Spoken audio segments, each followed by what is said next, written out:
Okay, got it. Good evening. I'd like to call the Planning Commission meeting to order for February 25th, 2020. Please rise and join me for the Pledge of Allegiance. Ready? Begin. I pledge allegiance to the flag of the United States of America and to the republic for which it stands, one nation, under God, indivisible, with liberty and justice for all.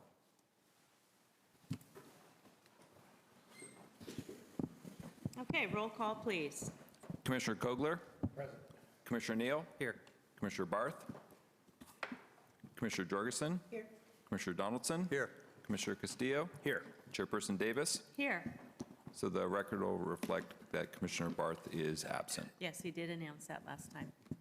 And how about staff introductions? Warren Frace, Community Development Director. Gary Nash, City Planner. RC Delgado, Associate Planner. I'm Jeff Almashot with ECHO. I'm the Director of Homeless Services for Paso, Robles. Okay, welcome. Thank you. Julie Dolan, Community Services Director. Freda Berman, Community Services. Randy Harris, Fire Department. David Athey, City Engineer. Katie Bannister, Assistant Planner. All right, thank you then. It is now time on our agenda for any general public comments regarding matters not on tonight's agenda. And it looks like we have Larry Werner coming forward. Good evening, Larry Werner, 741 Orchard Drive. I just wanted to let everybody know that today is a very special day. And it's not my birthday. It's not because we're having debates on TV tonight. It's because today marks the 25th anniversary of the dedication of the City Council, our City Hall Library facility. I was digging through my old treasures in the attic and I found this invitation that was February 25th, 1995, the dedication of this building and the library. You were there. I was there. You were there, I yes. was there.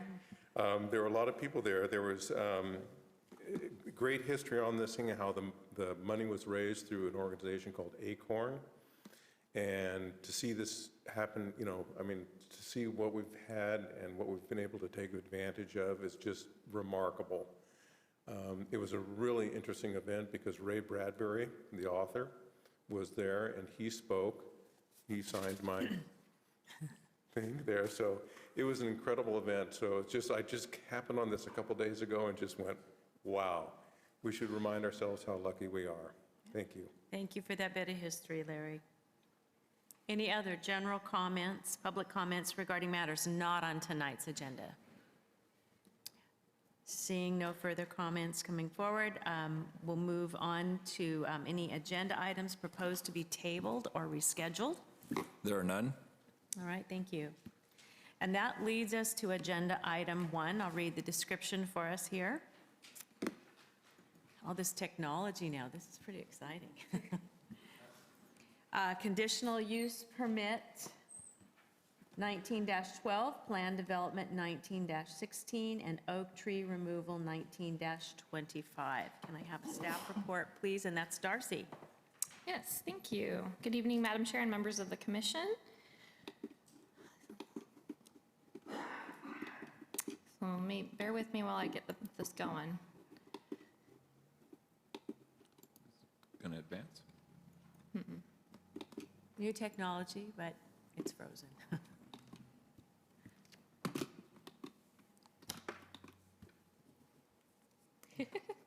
We'll go back to some old technology. So the item before you tonight is a request for approval of a conditional use permit and development plan to establish an outdoor storage yard on a vacant lot adjacent to an existing industrial park. So this is a 3.28 acre site. It's owned by the city. The applicant, Mr. Jay Hammond, is leasing the site from the city, and he will be subleasing the site as part of this project. It is in the Airport Plan Development Overlay Zoning District. So the plan is to create 3 separate lease sites on this within the outdoor storage yard itself. So Simplot is one of the companies that would be leasing the site closest to Airport Road. They're a commercial agricultural supply company. They will be doing vehicle and tank storage. So there's going to be 14 12,000 gallon poly tanks for fertilizer material. And they would also have a 4,500 square foot indoor commercial space. As also the remaining 2 acres of the site would be used for just general outdoor storage. I'm not sure that leases have been determined yet for those other areas. So then also as part of the request is the oak tree removal. So there's 2 oak trees on the site. And just so you understand that that action is before you tonight is a recommendation to City Council. So the oak tree removals will go to City Council. In this case, you'd be making a recommendation based on the site plan. The trees could be retained on the site if the City Council denied the request to remove them. So here's the site location map. I've highlighted in yellow the outdoor storage yard. So this is, on the east side of Airport Road, just north of pretty much as the northernmost end of all the industrial parks that are along Airport Road. I've also highlighted the indoor storage area where they would be doing, Simplot would be having maybe some office equipment, indoor storage for materials that can't be, that wouldn't necessarily be in the outdoor area. They'd need to be protected from the elements. Access from to the storage yard would be through the existing industrial park. So there's some driveways, and I have a kind of closer up site plan to show you that. So the lease area, I've delineated lease area 1, so that would be for Simplot. So you'll notice that there would be a new tank farm. Also, let me see if I can get this. Whoop.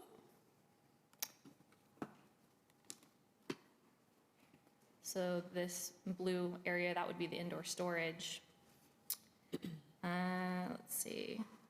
So Simplot, they're going to be having 1, 2, and 5-ton trucks being stored on the site. As I mentioned, the tanks would have fertilizer products, chemical storage inside the building. The remaining 2 acres would be for future tenants. So here I've delineated lease area 2, and then also lease area 3.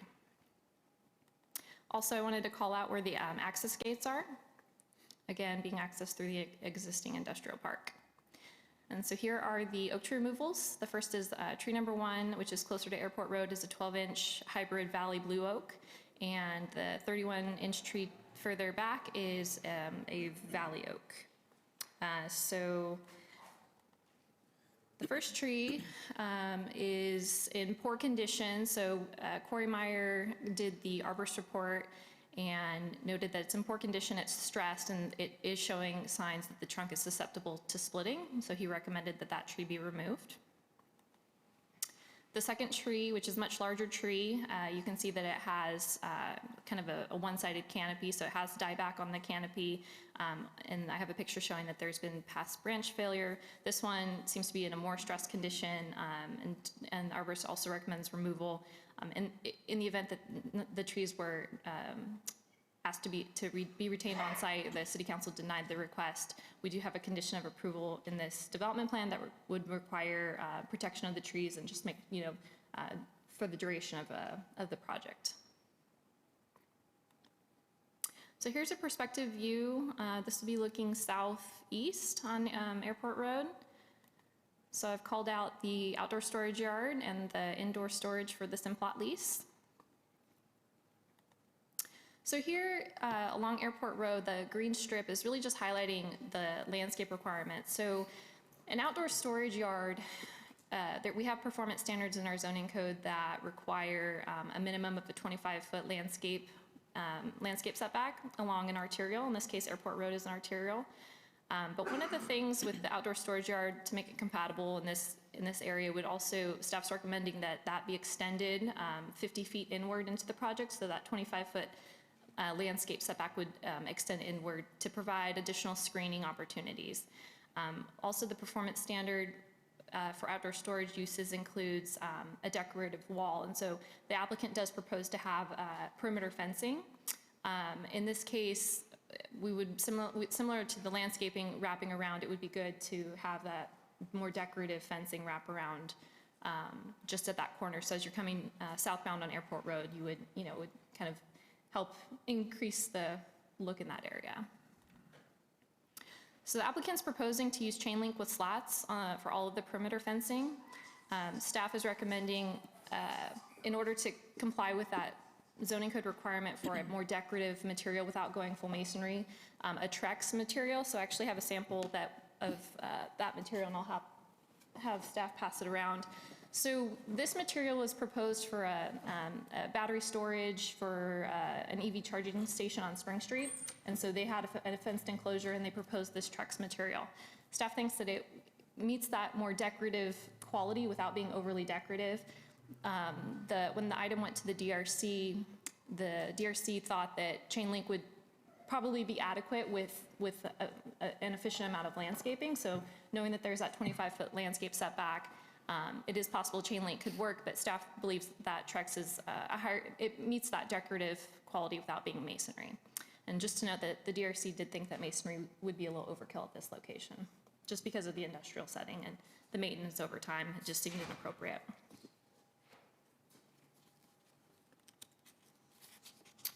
All right, so I did want to kind of add in a clarification to condition number 4, just to note that the fencing, staff did intend for it to wrap around along with the landscaping. So this is a modification, just to enter into the record. It was not written that clearly in the staff report you have tonight.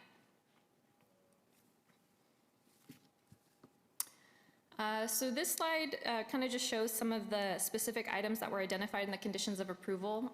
Outdoor storage yards are appropriate in the airport zone. It's in the commercial industrial area, but really we're just looking at how to increase its compatibility via the use of screening with walls or fencing and then landscaping. So in this case, there's minimum landscape buffers. So 25 feet along Airport Road, and then to wrap around, the applicant proposes to have landscaping also on the northern boundary. There's a condition that requires landscape plan be prepared by a licensed architect. What this would do we would get a landscape plan that shows the spacing between plants, the species, and then anything else that would help, just make sure we're getting enough plants in that area. Also the fencing, so it would be an 8-foot tall fence. Staff is recommending that the material be specifically a Trex or similar instead of the chain link, and for that to be along Airport Road frontage, and again to wrap around inward into the project site. And lastly, I wanted to note that staff added a condition to limit the future use of the site, since it is outdoor storage and the use would run with the land. If in the future we had, let's say, like an outdoor vehicle storage or RV storage or tow yard, we might want to revisit that. So essentially that would require if somebody came forward to use this outdoor storage for something that we haven't identified, that would come back for a modification to a CUP. So the options before you tonight would be to approve the project as proposed, which would include approving the conditional use permit and development plan subject to site-specific conditions of approval. Also making a recommendation on the oak tree removal to council.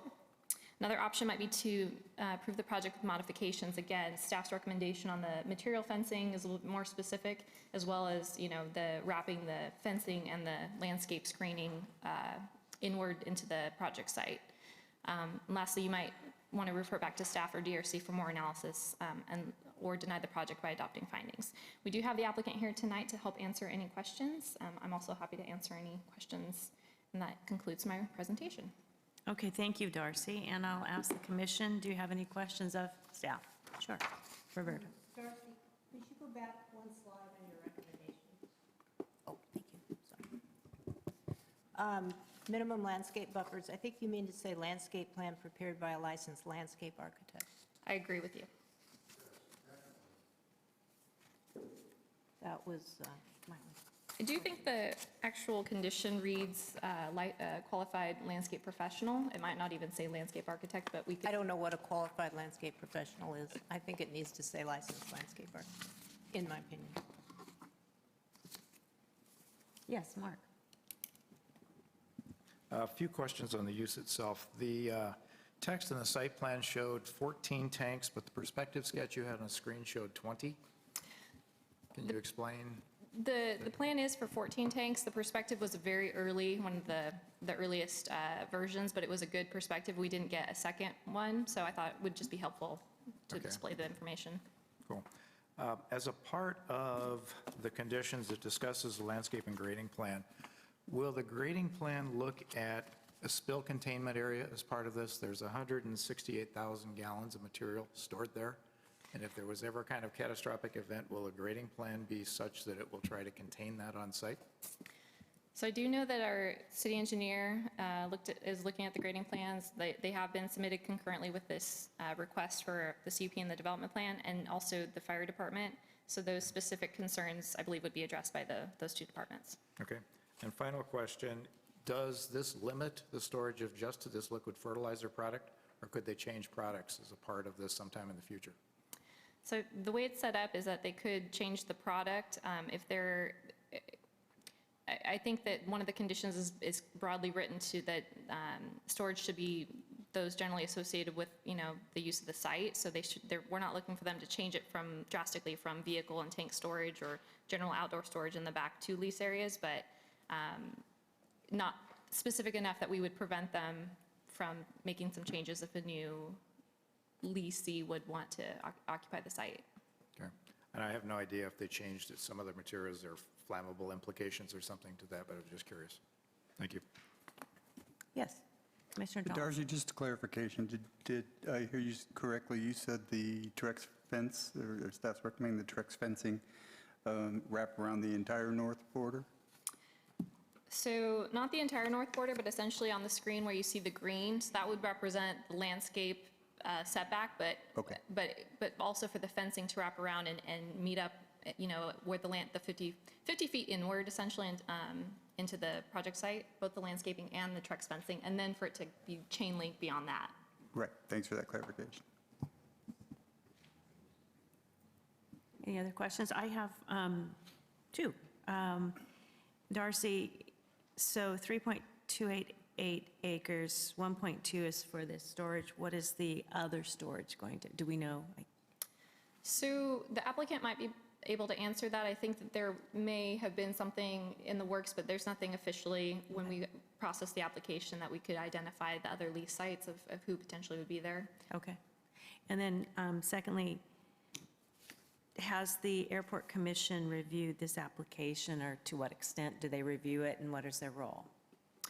So the Airport Commission we didn't do a formal presentation of this presentation to them. I'm not sure if they did review it, but the airport manager was aware of the project. I know that the lease agreement itself went through City Council.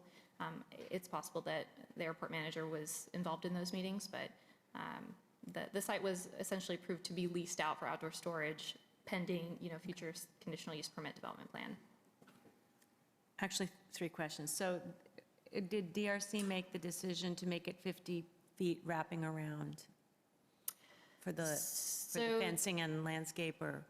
That was a suggestion post-DRC that staff recommended.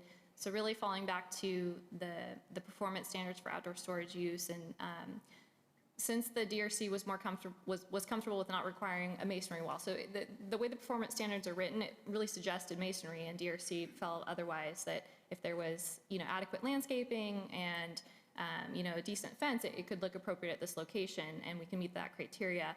So staff suggested that Trex fencing, since it's a little bit more decorative without, decorative than the chain link. Chain link's typically not considered a decorative fencing material. But then, in addition to that, to wrap that landscaping around and the fencing material around to just, outdoor storage, there's going to be things that you're going to see. So if you could kind of just create a little bit of a buffer as you're coming into town, into the city along Airport Road, that was the intent behind it. But kind of softens the view. But the entire one would be fenced of some. Right, so the rest of, right, so where the green is, essentially that L shape would be 25-foot landscape setback, landscaped area with a Trex fencing material. And then you'll see that there is some landscaping. Let me see if I can get the cursor to work again. So then there is some landscaping that goes along here. On down, yeah. And that's probably like a 5-foot, I believe.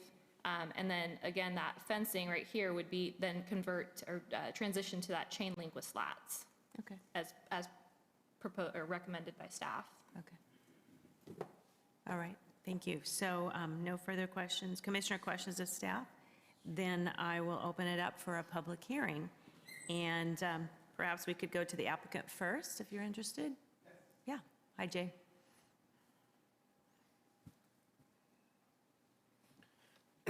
My name is John Hammond III.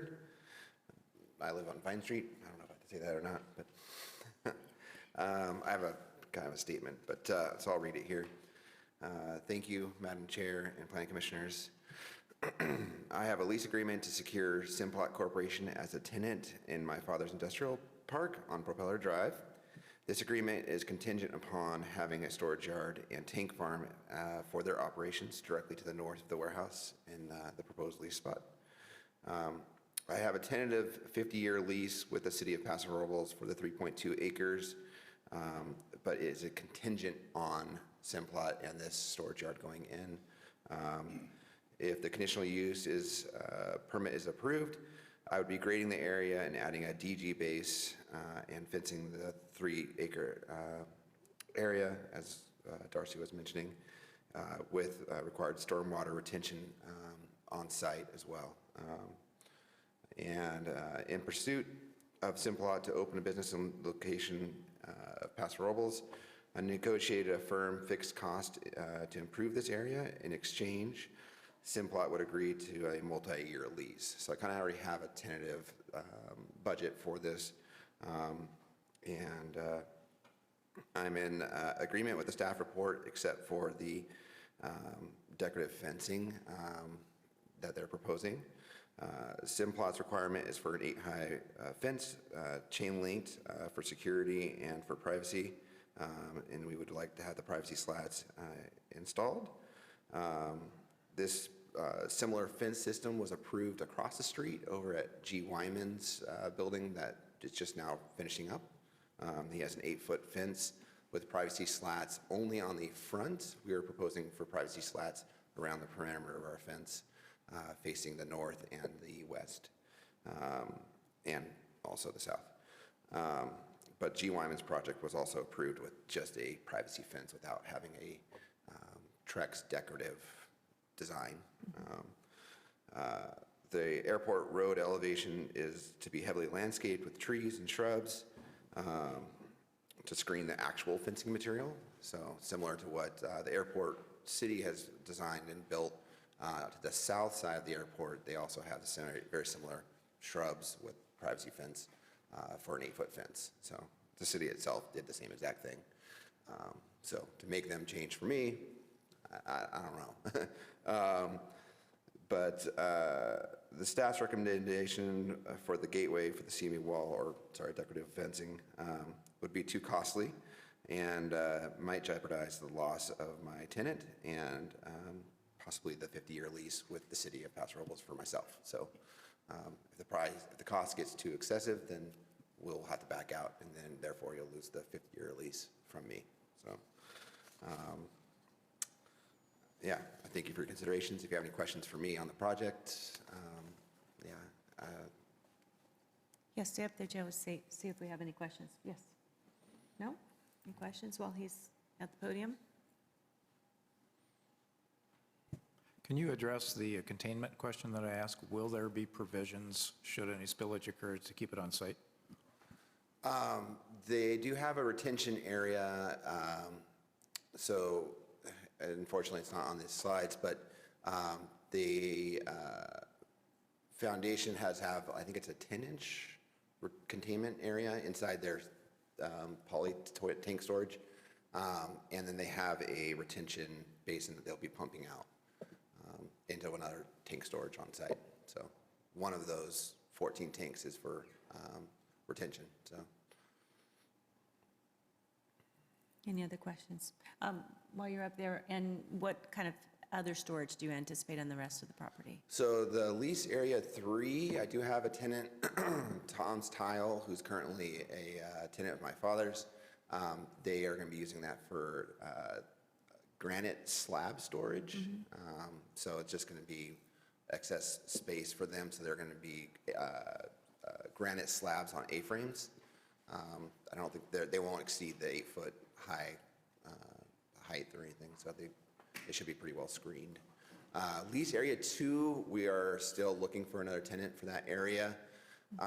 We don't have anything as of yet, but I would assume that we're going to probably try to aim for something similar to like a Simplot, where we would have some commercial trucks storage, possibly some equipment storage as well. So, but right now, we don't have a tenant.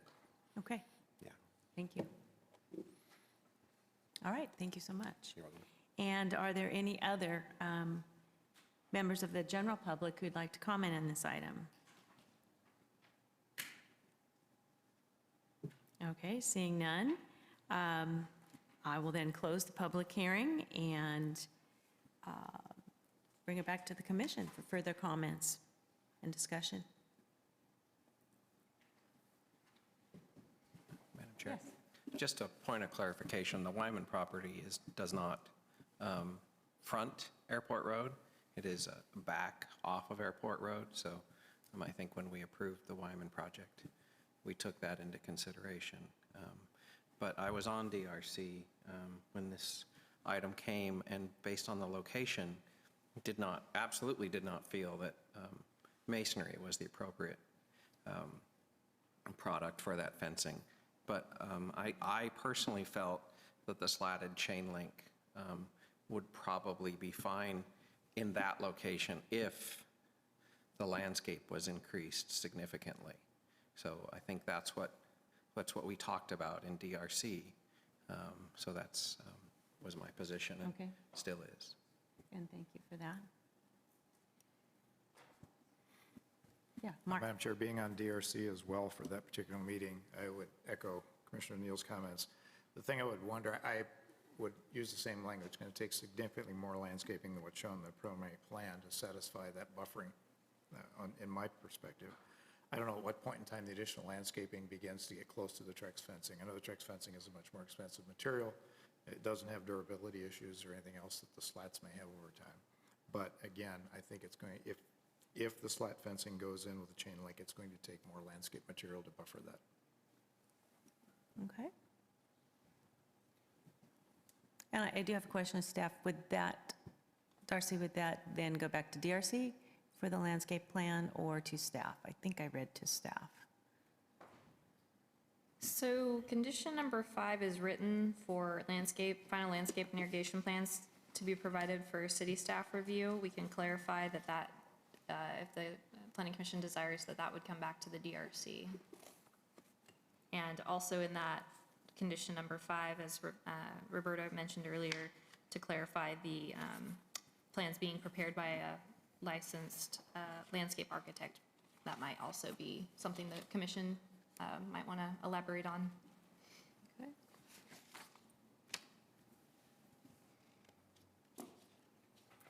Commissioner Donaldson, I see something coming forward. Am I reading your mind? I'm still trying to understand the nexus of staff's recommendation for the Trex fencing. Thank you very much.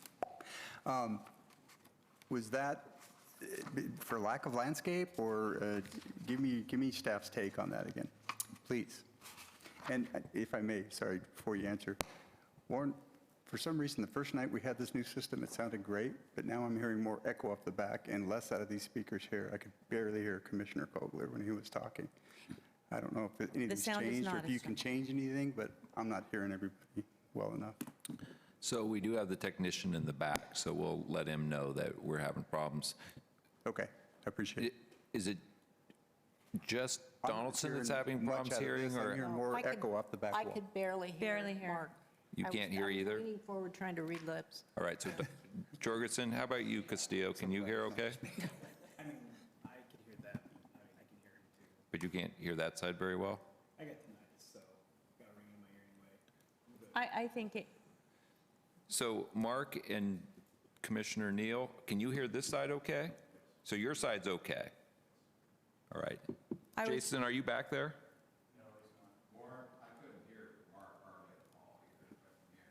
I think he needs to speak in the mic. and I will say that some of staff's comments were a bit muffled. I don't remember that from our last Yeah, meeting. the first time we used this, There was greater fantastic. clarity. Yeah. Okay, so we'll report that to the text. Okay. sooner than later, that'd be great. Okay. But back to Commissioner Donaldson's question. Sorry for that sidetrack. Go right ahead, please.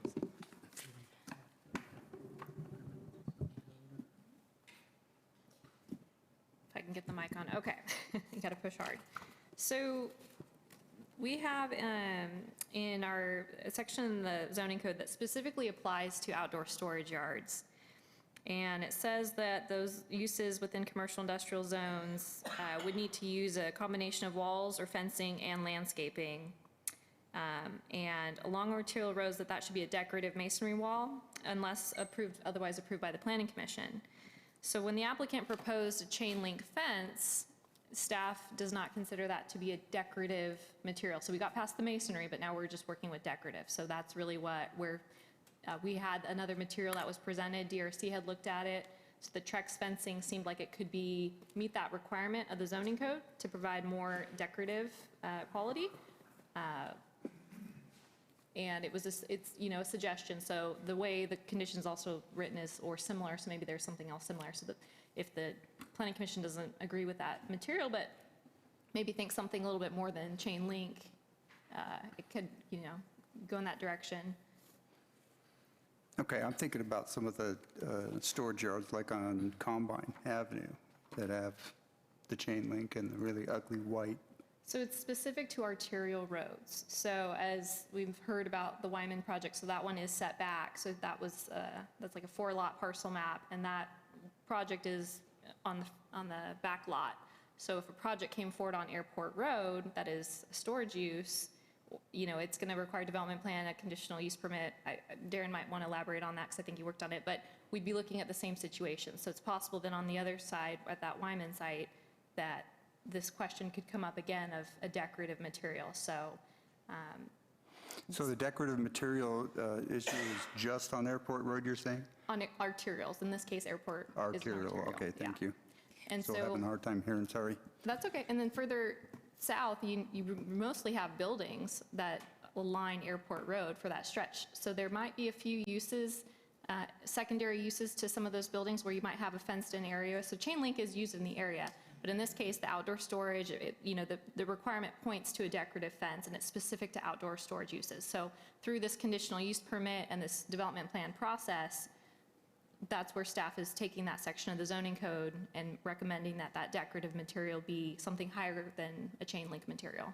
Okay, thank you for that. If I can follow up, can I ask you, Darcy? I drove out Ardmore, and that, I don't know if you would consider that a future arterial road, but they have the slats and looked pretty nice, I actually thought, out in the Ardmore area, the spur, and there were a couple of other new developments out there.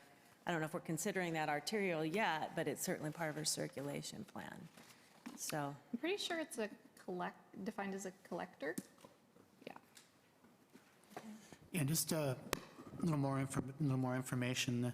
So Ardmore is a collector, and I don't know who was on the Planning Commission when Case Pacific came through.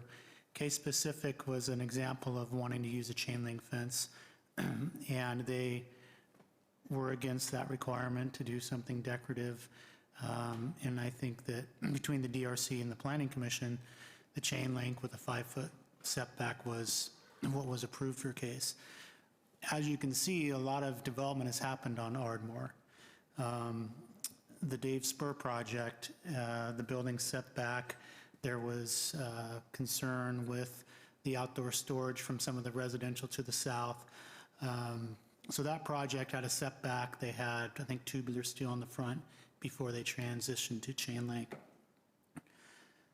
The yard next to Dave Spur, which is property he owns, he fenced in chain link all the way out to the street, which was not part of the development plan for his yard. So when that project comes forward, we're going to need to revisit the fencing on that property. I know Daniels Woodland has their own design coming in. On Airport Road, we're going to have the 2 parcels of the rest of that Wyman project that are going to be up against Airport Road, where we're going to be looking at the same kind of question. Who knows if they'll have yards or not, and we're hoping to have buildings maybe fronting the road with maybe any kind of storage in the back. So we'll see how that design works out. On Dry Creek Road, we're anticipating an RV storage project coming in.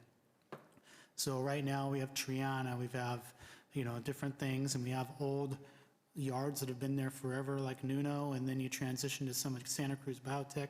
So there's a lot of things going on out on Dry Creek as well. So just when we look at the outdoor storage requirement of the zoning code on an arterial is where this staff's suggestion of doing something more decorative than chain link and slat is where it's coming from. Chain link and slat is typical no matter where you are, whether it's a storage yard or not for security, so.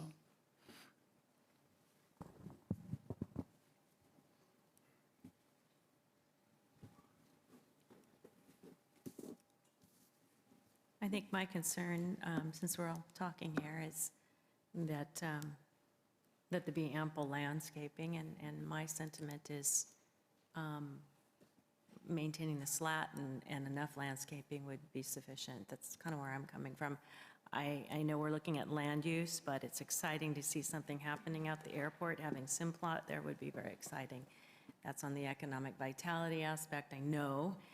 But I'm inclined to support DRC's recommendation, or not recommendation, but DRC's thoughts.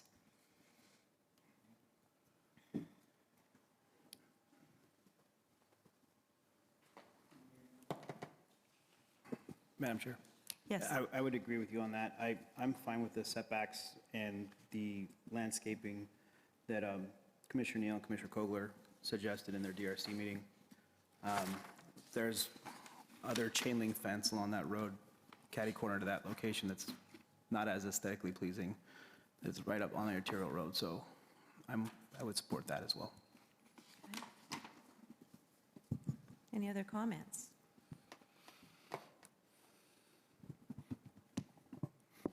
My only comment would be, if we're going to depend on landscaping, we need to find a way to define what the landscaping is. Since we don't have a plan, I don't know how to do that. Okay. Mark? First of all, I would agree with the, excuse me, the comment that was just offered. The chain link fence with slats that's pictured on page 13 of the report is a black fence post, and I assume a black fence fabric. I think there's chain link and there's chain link. I think the black is a lot more aesthetically pleasing than a galvanized product, and so if we go with that, I would identify that it's as stipulated and shown with the black fencing. I think that's an important comment. But back to you, Roberta, on your landscape, but thank you for that. Any other comment? Well, just to, again, second what Roberta said about the landscape, maybe we can put in the conditions of approval that plan come back to DRC. Everybody feel comfortable with that?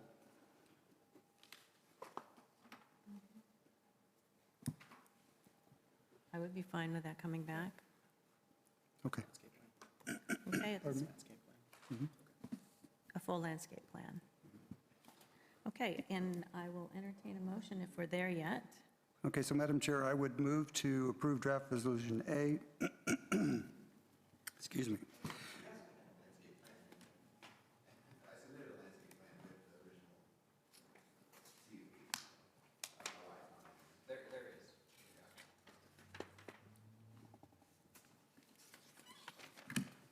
Have you seen that? It's in, it's, what page is that?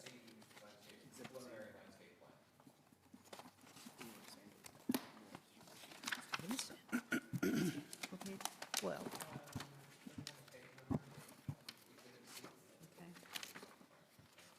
Okay. Exhibit C. I believe it's page 22. 22? If you can, yeah, it's kind of tiny, but it's, yeah, 22.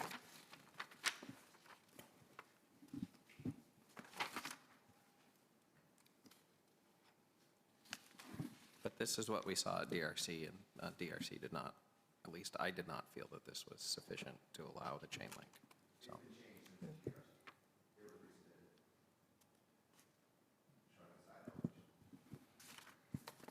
So what we're looking at here represents the revised landscape plan? Staff, can staff help us out on that?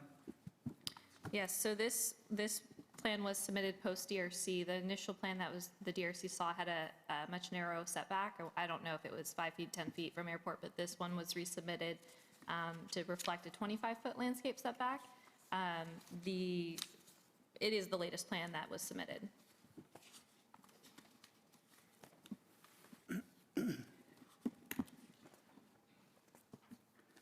So- Okay. It does not reflect the wrap around the corner. So that was a recommendation by staff. So there is a note on the west corner that the 25-foot wide landscape area to wrap around the storage yard and extend inward 50 feet. And it might be difficult to read. So staff annotated the preliminary landscape plans to include that. It is right here, Roberta.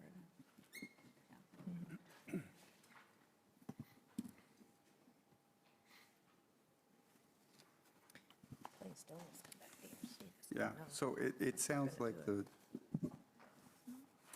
commission's in agreement on the chain link there, the more decorative chain link, as Commissioner Kogler pointed out, subject to landscape. So I think the best way to do that is maybe a more detailed landscape plan, come back to DRC. Hate to do that, but that's probably a better option financially than the Trex anyways. So your motion will stand then? Your motion stands? Well, I didn't really get to. Oh, you didn't make it. fully develop it, okay. I got started.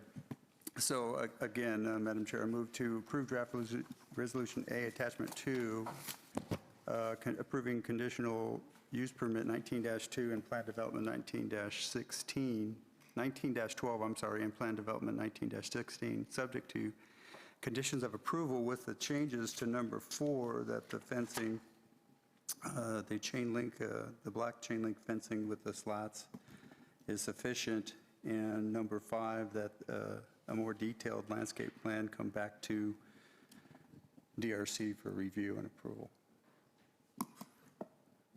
I'll second. Okay, so I have a motion from Commissioner Donaldson and a second from Commissioner Neal. I have a point of clarification, Madam Chair. Yes. There was discussion about the requirement for a landscape architect to be involved with the landscape plan that came back to DRC.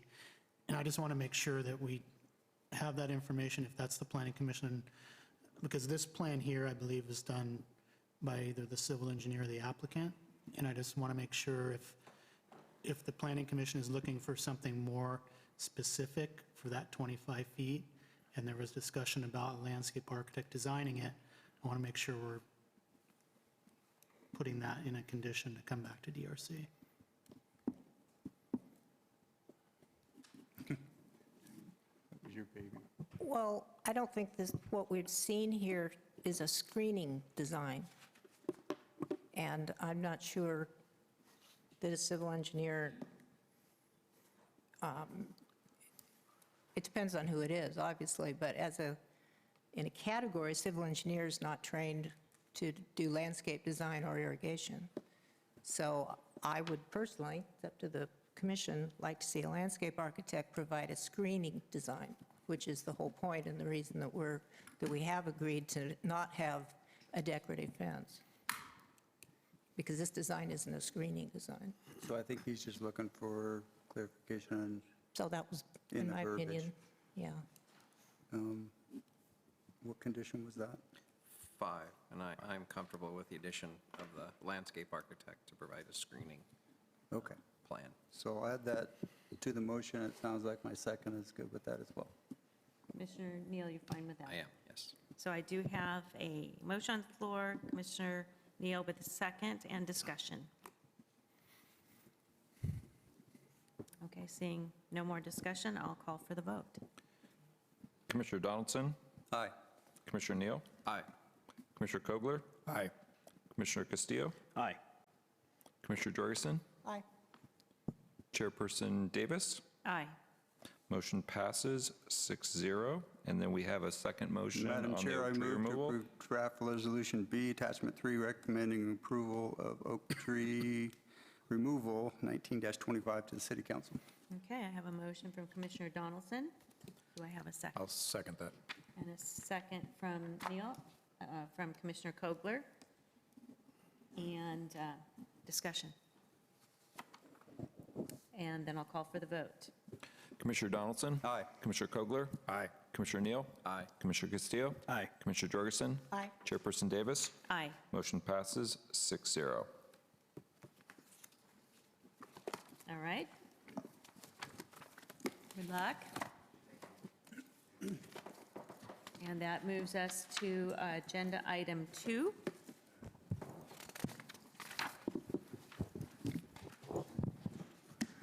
General Plan Amendment 19-003, rezone 19-003, Plan Development 19-013, and Conditional Use Permit 19-16. Yes, Madam Chair, members of the commission, this is a request, actually a city-initiated request for a series of entitlements for, to allow for the First Step Homeless Navigation Center. This is the navigation center proposed to be on the, out by the wastewater treatment plant, 3100 Sulphur Springs Road. This project includes a general plan amendment, a rezone, a development plan, and a conditional use permit. This vicinity map is showing where the proposed location is. Looking at the red dot on the screen here, this is Highway 46 East, heading out towards Golden Hill Road. This is Highway 101, heading to the north. Off of the on-ramp to the highway is Sulphur Springs Road that goes to the wastewater treatment plant, which is the facility up here to the north. This small, just over an acre site is the proposed location for the warming shelter.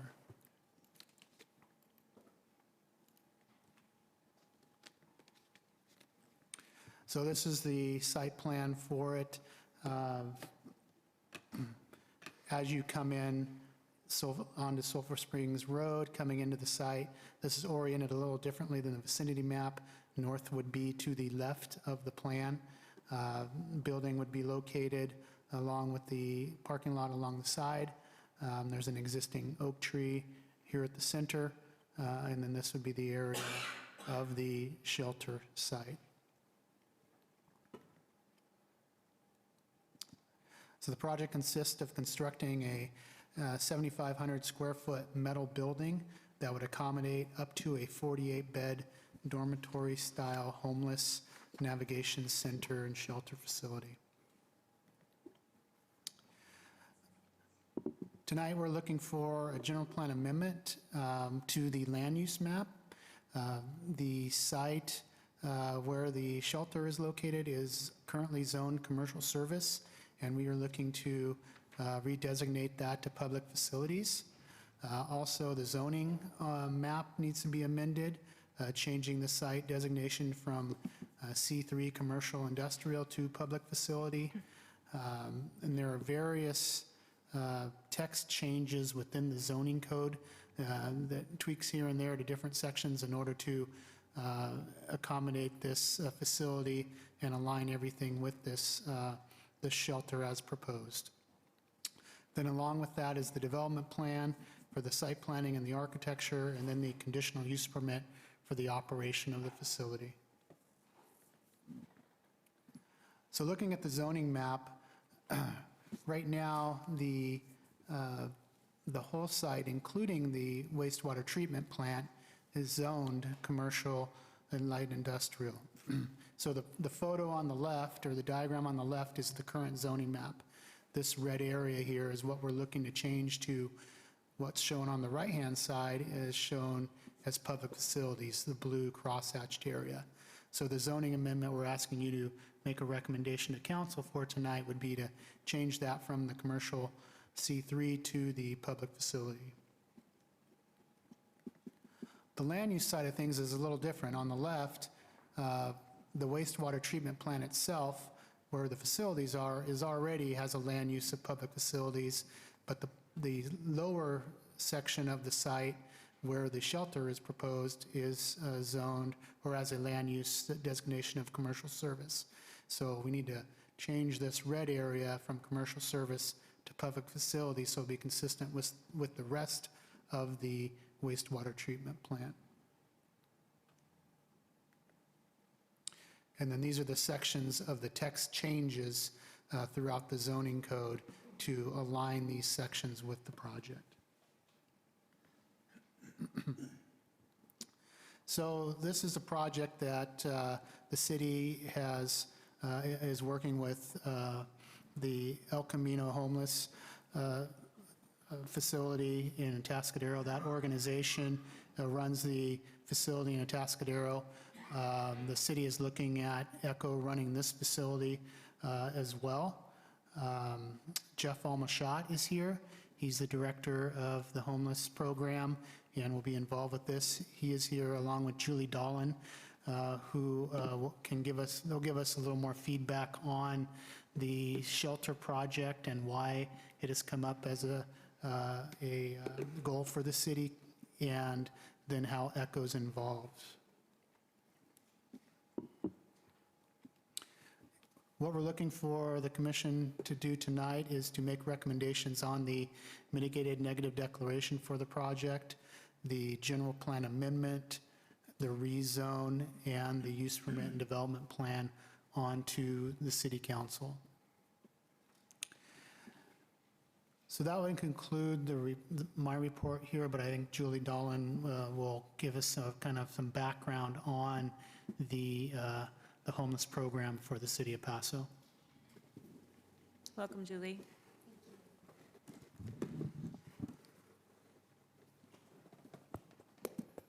Good evening, commissioners.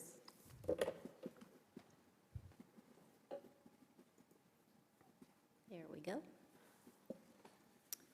So just giving a brief overview of how we are here tonight. And it has indeed been a long road to establishing homeless services in Paso Robles. And frankly, it was fraught with potholes the last time I addressed all of you in the Planning Commission. But I have more optimistic news to share this evening as I present a brief recap of our progress. We have established and we've been confronted with a variety of milestones as we make our way into what is very new territory for community services, community development, and the city as a whole. Our efforts began with City Council's November 2018 declaration of a shelter crisis in the city of Paso Robles. This decision was based partly on the 2017 point-in-time count that indicated at least 97 people within the city were experiencing homelessness, a number we suspected was vastly underestimating our challenge. Taking this step also qualified the city to apply for grant funds to begin to more significantly meet our needs. And you may recall then that the city applied for the HEAP grant in 2019. The Homeless Emergency Aid Program is funded by the state and administered by San Luis Obispo County. We had an extremely tight timeline in developing a plan and submitting an application. The grant provides immediate one-time funding and required partnerships to qualify.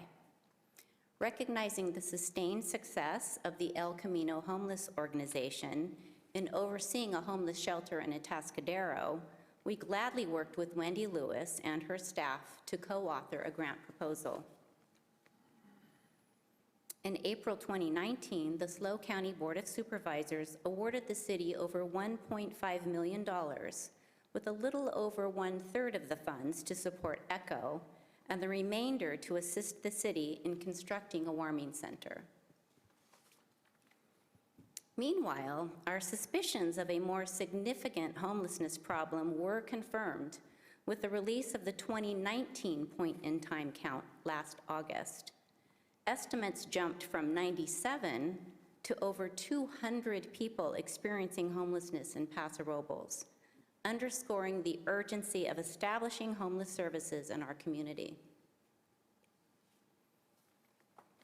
The city also recognized the complexities in developing policies, designing and operating a warming center, and generating sufficient funding to sustain these operations.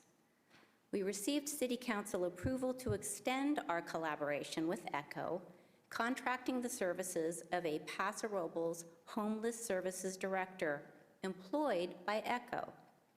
Jeff Almashot was hired last November and has been laying the groundwork for a successful homeless services center for Paso Robles ever since.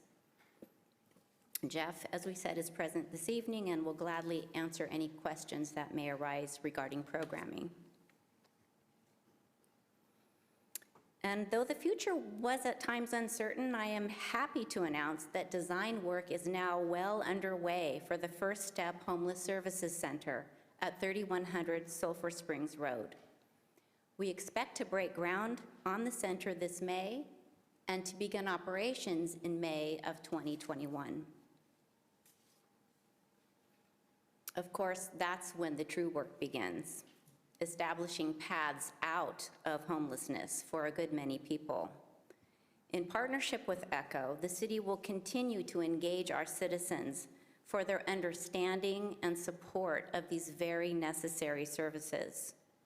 We will work with existing social services agencies to bring their services to the clients at the center, and we will seek additional grants as well as private donations to sustain operations. Tonight, we continue the journey in making all of this a reality. Thank you. Thank you, Julie. Do we have any questions while Julie is here?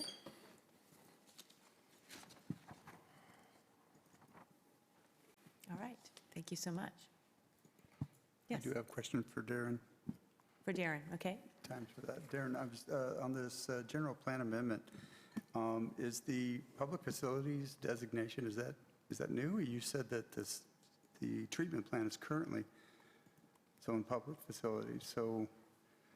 No, we currently have a public facilities We do. designation, correct? Okay. Okay, so this change is just for this area, from commercial services to public facilities? Correct. It's just for this, okay, thank you.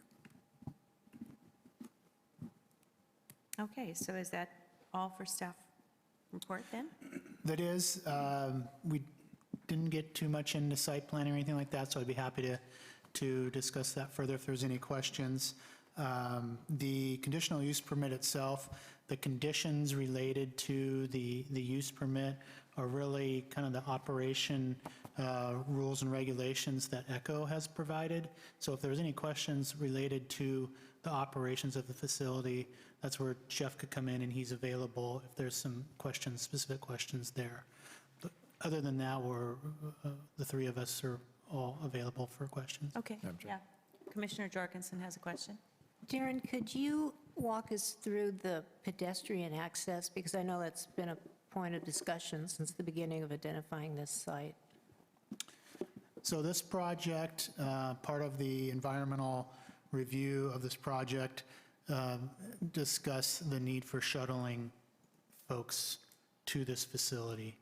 And separately, the city's looking into the feasibility of providing, there's trails in the intersection area below the bridge over to the commercial that are evident that people use to get to this area.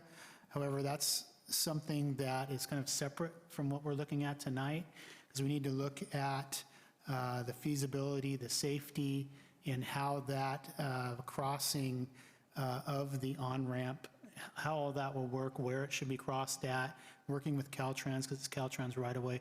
So that's a little bit more of a different question for another time that we're working on.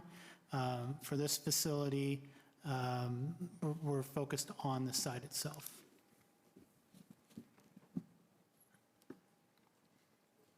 Yes, Commissioner Chair. Kogler. Yes, I do have a couple of site plan and maybe even operational questions that maybe Jeff and Julie tag team with. So my understanding is this will operate 24 hours a day seasonally at the initial level of 36. When it becomes 48, then it sounds like it goes to a year-round facility. Why that breakpoint? Why isn't it right from the chute when it's finished, housing 36 people year-round?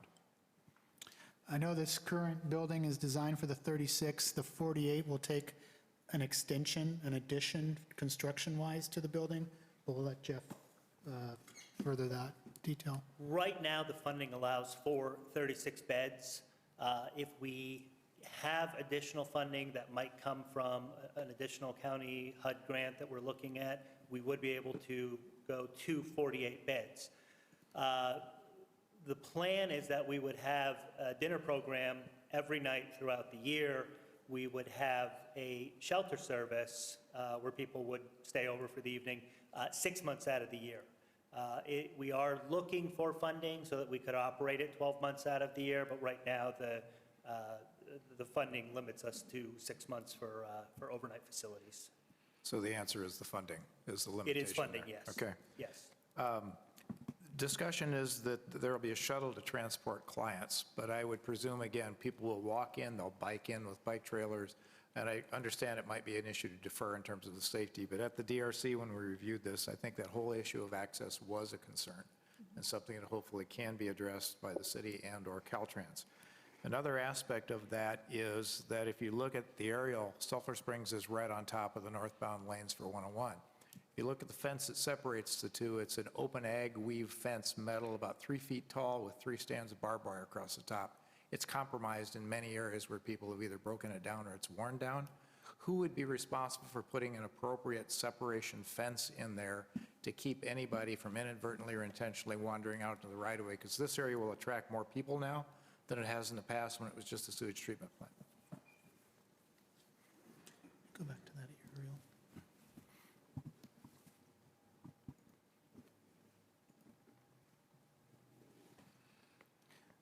So you're talking about the fence along the on-ramp, the 101 on-ramp?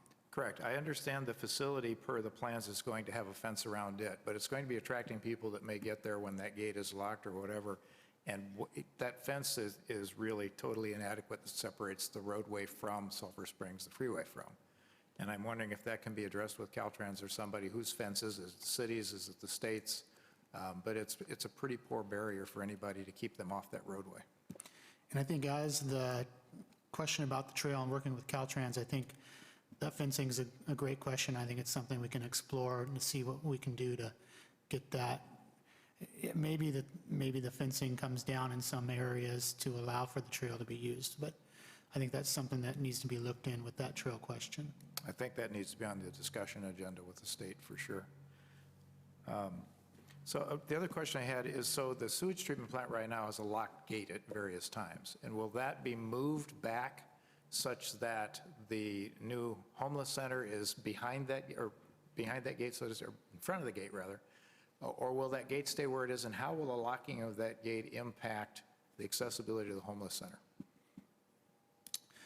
The gates to the facility are beyond this, the gates of the wastewater treatment plant facility are beyond this site. I would respectfully disagree with that. I looked at it today, and it certainly appeared that those gates, unless I was getting out of perspective, you come to those first before you come to this facility. So there's a set of gates right at Sulphur Springs then? Yes. Yeah. Yeah, So and they had padlocks on them that were waiting to be used when it was closed. I think in terms operationally, as, you know, with dealing with the hours of operation of this facility, the city itself is going to have to determine and work together with the facility and make sure that access can be provided. Okay. And don't construe any of these comments to be in any way, shape, or form negative to the development proposal that's before us. I think it's a great facility. I think staff and others have done fantastic work in bringing this forward.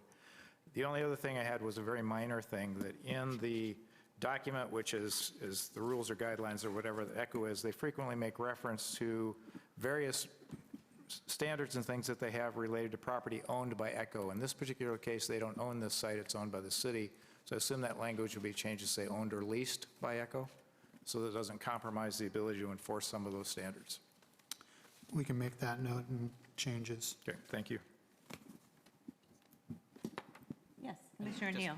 just in the same document, actually exhibit section 3.0.c.5.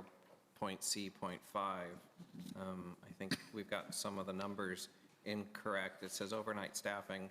Overnight staffing will include 2, parents 1, staff person or trained volunteer per 30, parents 18, shelter clients. So is it 2 or 1, or is it 18 or 30?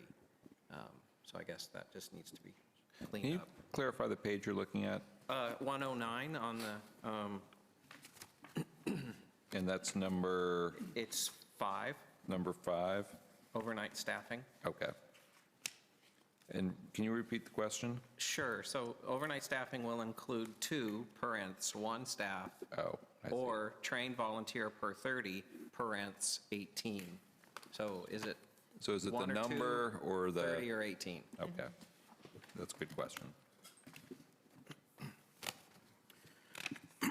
Thank you, Commissioner Neal. I can speak to that a little bit. Can you answer that? Obviously, we would love to have more than 1 or 2 staff available overnight. It comes back to funding. So it is 1 staff per 18 people. So with 36 beds, we anticipate having 2 staff there every night.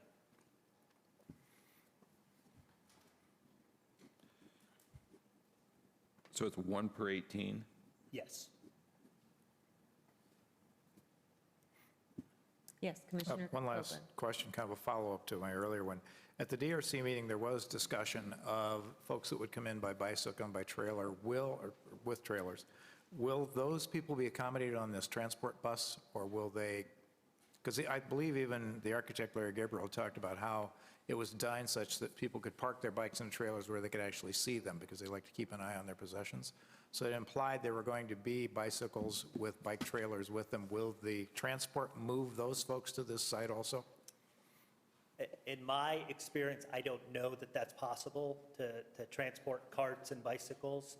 I don't know of a vehicle that would do that unless it's pretty large.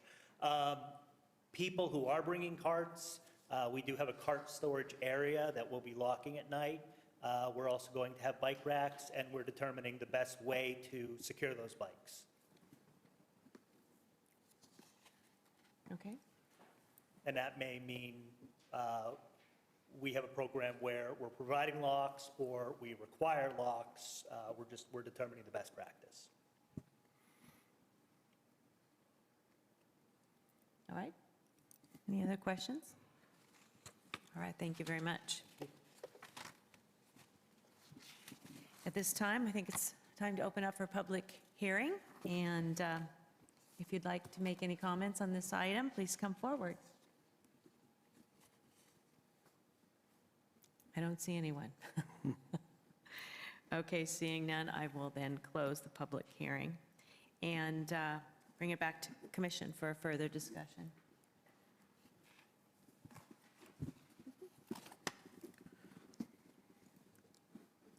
Commissioner Castillo, I thought I saw something. but maybe not. Yeah, I mean, maybe I'm missing a number or something, but the total square footage isn't adding up to the total usage of square footage proposed in this. Am I just not reading that correctly? I'm getting 6,941 square feet, so there's a 584 square feet not accounted for as far as usage goes.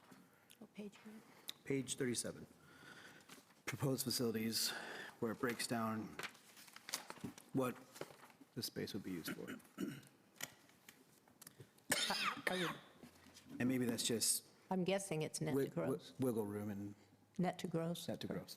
I'm guessing. Obviously, I'm not the one to answer that.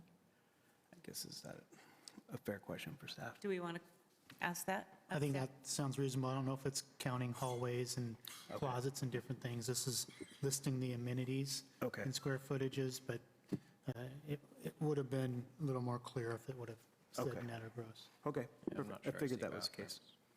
case. That's all I had, Madam Chair. It goes the square footage to bottom, page 37. Wasn't it this you were looking at? Right here? Yeah, 75 compared to. Oh, there it is.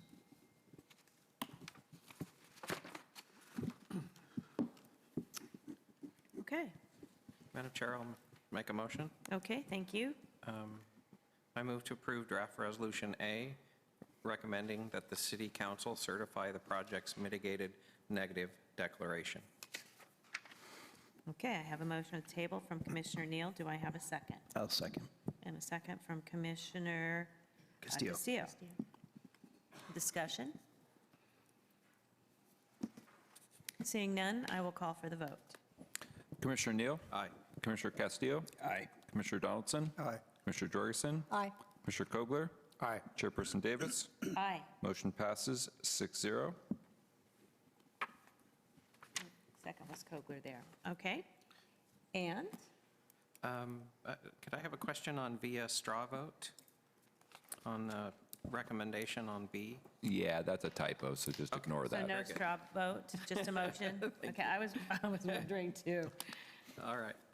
Madam Chair, I'd like to make a motion. Okay, thank you, Commissioner I'd like to Neal. move to approve draft resolution B, indicating support for general plan amendment GPA 19-003 to change the general plan land use map for APNs 008-051-026, 008-051-004, 008-051-006, 008-051-002 from Commercial Services CS to Public Facilities PF.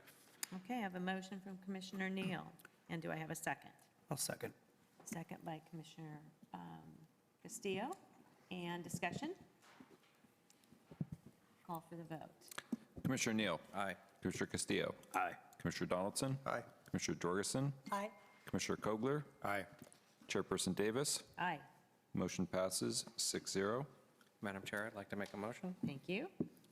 I'd like to move to approve draft resolution C, recommending that the city council adopt an ordinance amending the zoning map consistent with the general plan amendment.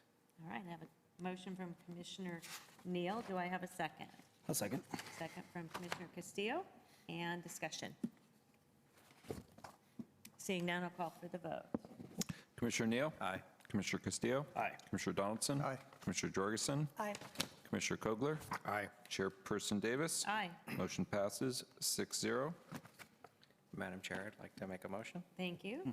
I'd like to move to approve draft resolution D, recommending the city council approve conditional use permit 19-16 and PD 19-13, subject to conditions of approval and findings.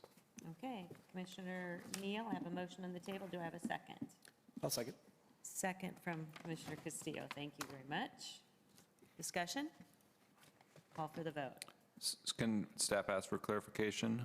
We raised a couple clarifications, the operations agreement about the staffing levels and then the ownership versus leasing. Were those intended to be corrected? They were. Okay. That's the intent. And how's the second? Yep. Second's fine with that. The motion and second stand. And I'll call for the vote.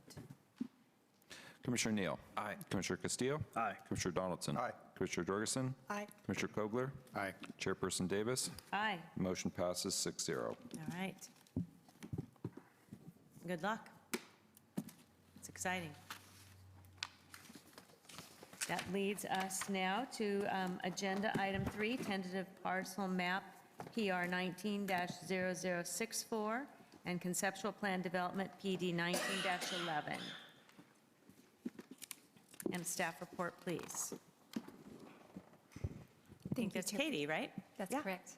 Yes, so thank you, Chairperson Davis. So this is a tentative parcel map.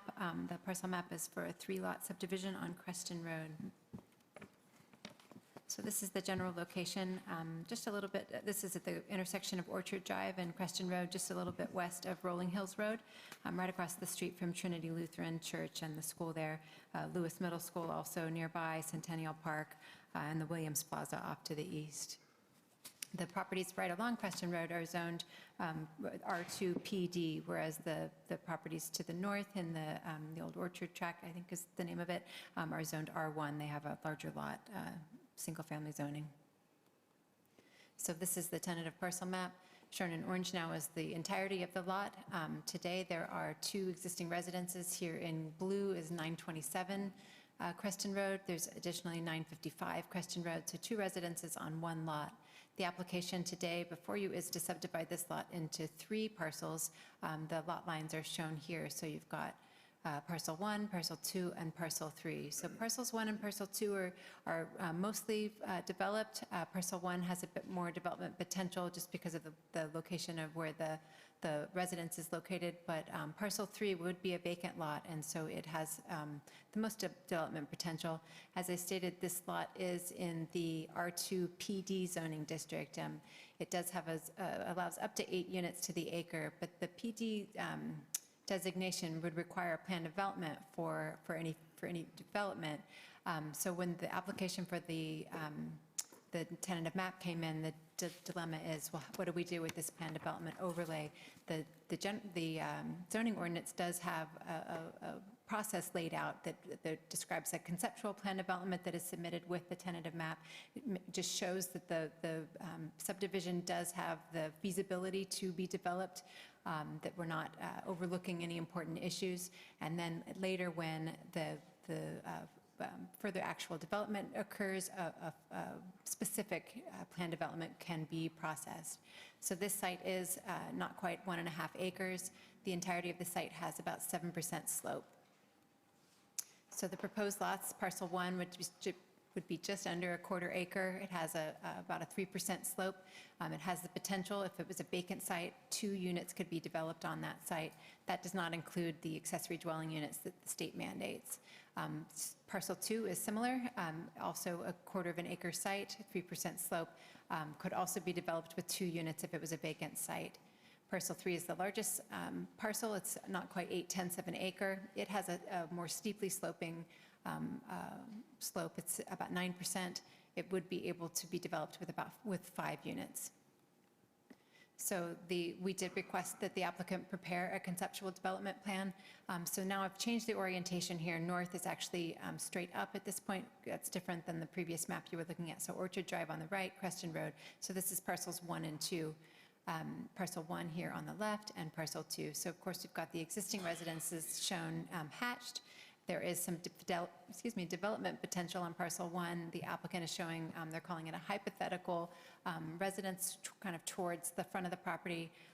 And then they're also showing a carport. There would also be some new paving. Today, this lot does not have curb gutter and sidewalk. And so it's a high traffic area, but no curb gutter and sidewalk. So that's one of the big advantages of seeing this development come forward. So the applicant would provide a true paved driveway entrance and some paving on the site to provide some formal parking areas. On parcel 2, they're not showing any proposed development. The existing residence is larger. It's right in the middle of the lot, so it makes it more challenging to provide any new residences, new structures on the lot. They would be paving out a more formal driveway. I think there is some paving there today, but this would be a bit more formal, would have a true driveway approach off of Creston Road. So up on parcel 3, there's additionally a conceptual plan shown. The applicant did include the fact that another potential use of this site would be to do 2 duplexes and 1 single-family residence. So this isn't, as I said, this is conceptual. This is not set in stone. This is meant to just show the feasibility of development of parcel 3. So there's the rainbow array of where the actual property lines would be. So the one conceptual idea is that there would be 2 flag lots. You'd have a shared driveway going up to conceptual parcel E and D. There are some conditions of approval in the agenda report in front of you today that would require all of the units all the units that would be developed on parcel 3, that they would all be served by a single driveway. There are some conflicts that exist here at the corner with Creston Road being such a busy road. So even though this is shown conceptually, staff is recommending that driveways be consolidated. There's also a conceptual grading plan that was provided. Some of the grading shown on this plan does not comply with our grading ordinance, and so there are conditions of approval that would require either retaining walls or some way to minimize the cut and fill slopes that are being shown here. So in the future, if a development actually is proposed on any of the parcels, the conditions of approval would require that any new residences on parcels 1 and 2, which are those lots that front Creston Road, they would require DRC review. That would be a typical site plan review, which we do just typically for any development that has less than, or multifamily development that has less than 5 units involved. So parcels 1 and 2, just DRC review. But when the future development of parcel 3 is proposed, that would require a development plan that would be reviewed first by DRC, of course, but then by the full Planning Commission. So there are some conditions that are proposed. So these conditions, the first list here, are related to things that would have to be done before recording of the final parcel map. So this is just for the 3-lot parcel map. Someday in the future, we anticipate probably a track map on that upper lot, and there would be new conditions, and there'd be new review of that. But for the 3-lot parcel map, there are some little accessory structures that are over the property lines. Those will need to be removed. As we saw, there'll be some new paved driveways installed. Front landscaping is required in our residential zones, and so that would be required before the map can be recorded. Some road dedications on both Creston Road and Orchard Drive. Neither are the full width that are intended for those roads. And the Creston Road frontage improvements would be installed before the parcel map, so we would get that curb gutter and sidewalk on Creston Road. In addition, we would, the conditions, as I stated before, and that should actually read, oh, no, I apologize. So this condition is currently parcel 2, which is that corner lot, does take access from Creston Road. The city engineer has added a condition that a deed restriction be recorded against the property, so that if that property is ever redeveloped, all access would come from Orchard Drive. We really want to minimize the number of driveways that we have off of Creston Road. It's an arterial road with lots of traffic. And so if that parcel was ever completely redeveloped, access would only come from Orchard Drive. Utilities need to be undergrounded, and then again, the access to parcel 3 should only be from one driveway. So looking at Resolution B, a plan development would be required on parcel 3, as I stated before, just site plan review on parcels 1 and 2. There is an error in the draft resolution. Condition number 6 should have been deleted. It talks about there being 2 driveways being allowed to the parcel 3 development. The city engineer has determined that only 1 driveway is appropriate there, so condition 6 should just be deleted. There's a condition that requires that buildings that face Orchard Drive need to have architecture that really faces Orchard Drive, so we don't get the sides of houses. The way that the conceptual plan is shown is you'd have a driveway going up to those rear lots. We don't want to see the side of a house facing Orchard, so the requirement is that when architecture comes in for new structures on parcel 3, that those be required to have typical architectural features for the front of a building facing Orchard. Some conditions about the grading compliance. There is a requirement, a condition proposed that would require the minimum guest parking for parcel 3. So that would be 1 parking space for every 5 units. So that is included when we get a full-blown plan development. It does need to include some guest parking. And then curb gutter and sidewalk would be provided all the way from Creston Road to parcel 3 when the future development of that lot occurs. So this project is exempt from CEQA as a Class 15 exemption. Tonight we're really just approving the minor subdivision, that 3-lot subdivision, and so it's exempt from CEQA. There are some findings that the Planning Commission needs to make, that the project is consistent with our general plan and our zoning ordinance, that the project isn't detrimental to the general welfare, and it's compatible with its surrounding land uses. The subdivision needs to be the site needs to be physically suited to the type and density of development for the subdivision, that the division isn't going to cause environmental damage, and there aren't any conflicts with public easements. So the Planning Commission has some options. The first would be to approve the draft resolutions as drafted. Secondly, you could approve the project with modifications. You could continue the item and refer the project back to staff for additional analysis, or you could deny the project if you make the appropriate findings. Staff is recommending that you approve the draft resolutions, but that you do delete condition number 6, which is part of draft resolution B. And I welcome your questions. Thank you, Katie. Any questions for staff?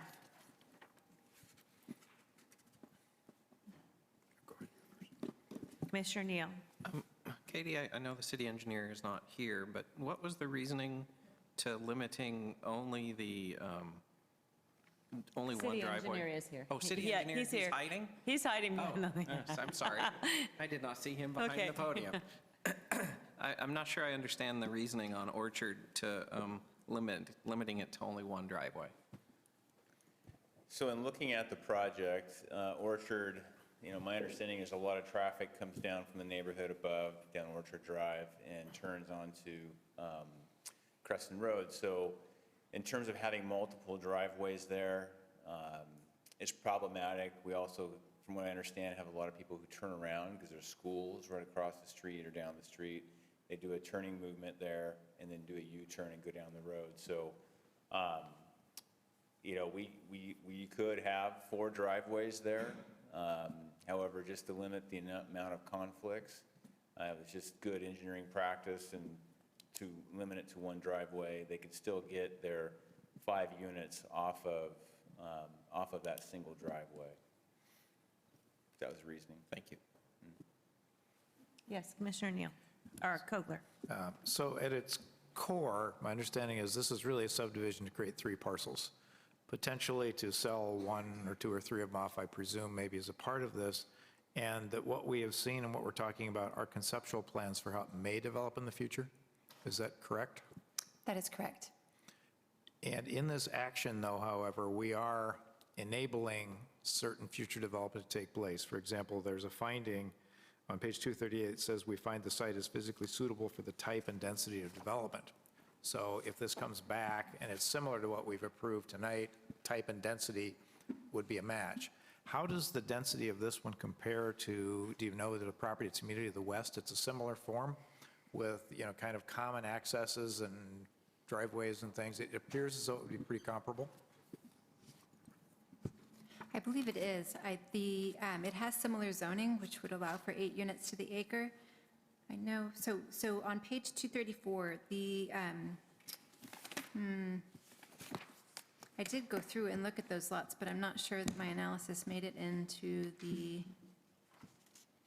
staff report. They are similar in size. I think they're slightly larger, but there's a lot of access easements so the gross acreage is fairly similar, but the net acreage is probably a little bit smaller than what would be expected up on. Because the parcel 3, it's a bit steeper, so as property gets steeper, the number of units per acre is decreased. So once you break, I believe it's 5% slope, then you only get 6.5 units to the acre. So that upper parcel 3 only gets 6.5 units to the acre, whereas the lower sloped properties get 8 units to the acre. All right. Any other questions of Katie? Yes. Or any staff, for that matter? No? Seeing none? Then I will now open it up to public hearing. Welcome. Please state your name for the record. Nick Gilman, 800 Cherry Street, representing the Bahar family who are present. By the way, there's no disagreement at all with a single access to parcel 3 off of Orchard Drive. Frankly, I was not thrilled. The intent here was to do a parcel map that would allow the sale of the house that's currently on parcel 2 in order to finance, frankly, the development of 5 single-family homes on parcel 3. The intent all along has been to have single-family homes, small, of course, and similar. I'm glad that at least Commissioner Kobler's looked at it, because I've been looking at it as well. The development immediately to the west, which was a planned development, and provided slightly smaller net site. And there's some questions that I'll speak to later about the results of that. I did, by the way, talk to the developer of that parcel. It was kind of interesting. He was a very entertaining guy. He was very disappointed. He says he would never do it again. The site to the west developed with almost no outside recreational space or garden space, and he found that the only buyers were old bachelors. That doesn't really compute to family housing. Although one of the last times I was there, I heard a baby crying inside one of the units. I was actually thrilled. I thought, hey, something's happening here. I appreciate this finally getting to this point. We submitted, and this is to twit Warren, we submitted back in August. It's been a while waiting to get to this point, and something needs to be looked at. The only deal breaker, serious deal breaker I've got is site-specific condition number 11 on page 241.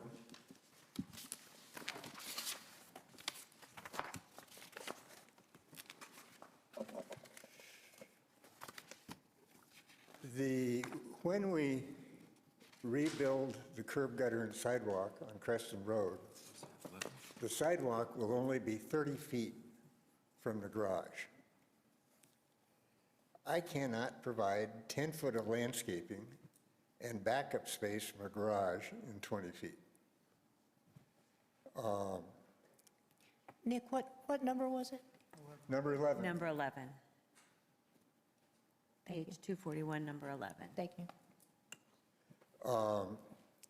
That has to be changed to at least reduced to 6 feet at best. Actually, I'd prefer it was, the city parking ordinance recommends 27 feet for a backup intersections, backup maneuvering. I believe I can get by with 24, but even that's tight. The other, I would like to ask for discussion a little bit on site-specific, number 19 on the same page, and it's repeated other places. No disagreement in general that we underground utilities when there's a conditional application being made. There is some, from the southwest corner, there's some overhead AT&T lines, telephone lines, easily undergrounded. Certainly that's the intent.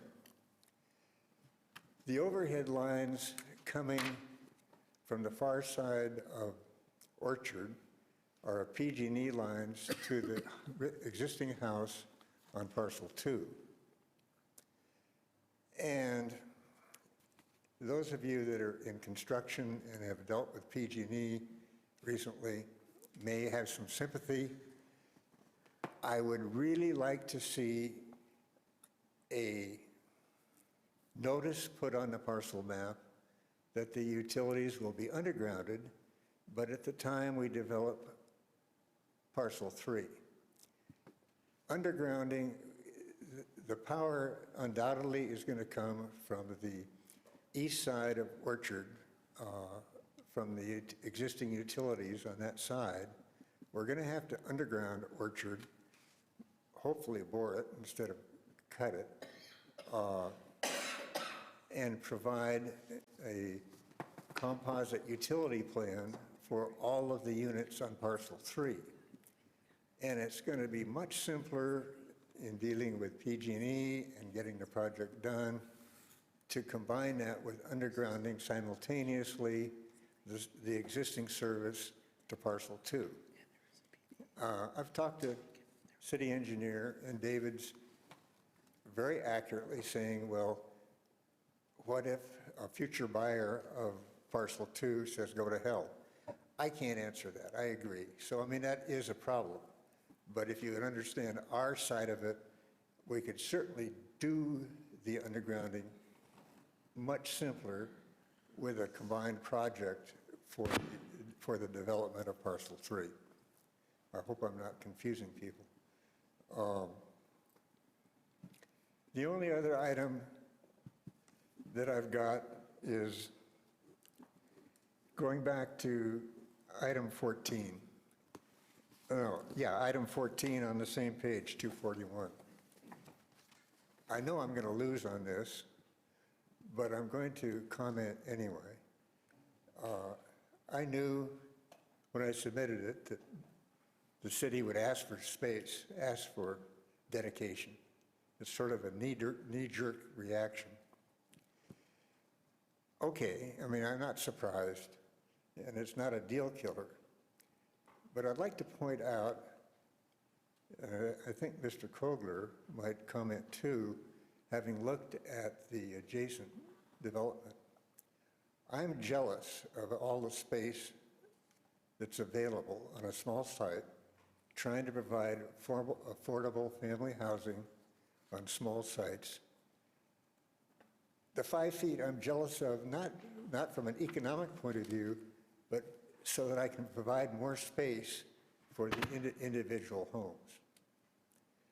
And I frankly disagree with the city engineer. He very kindly gave me the time to discuss it.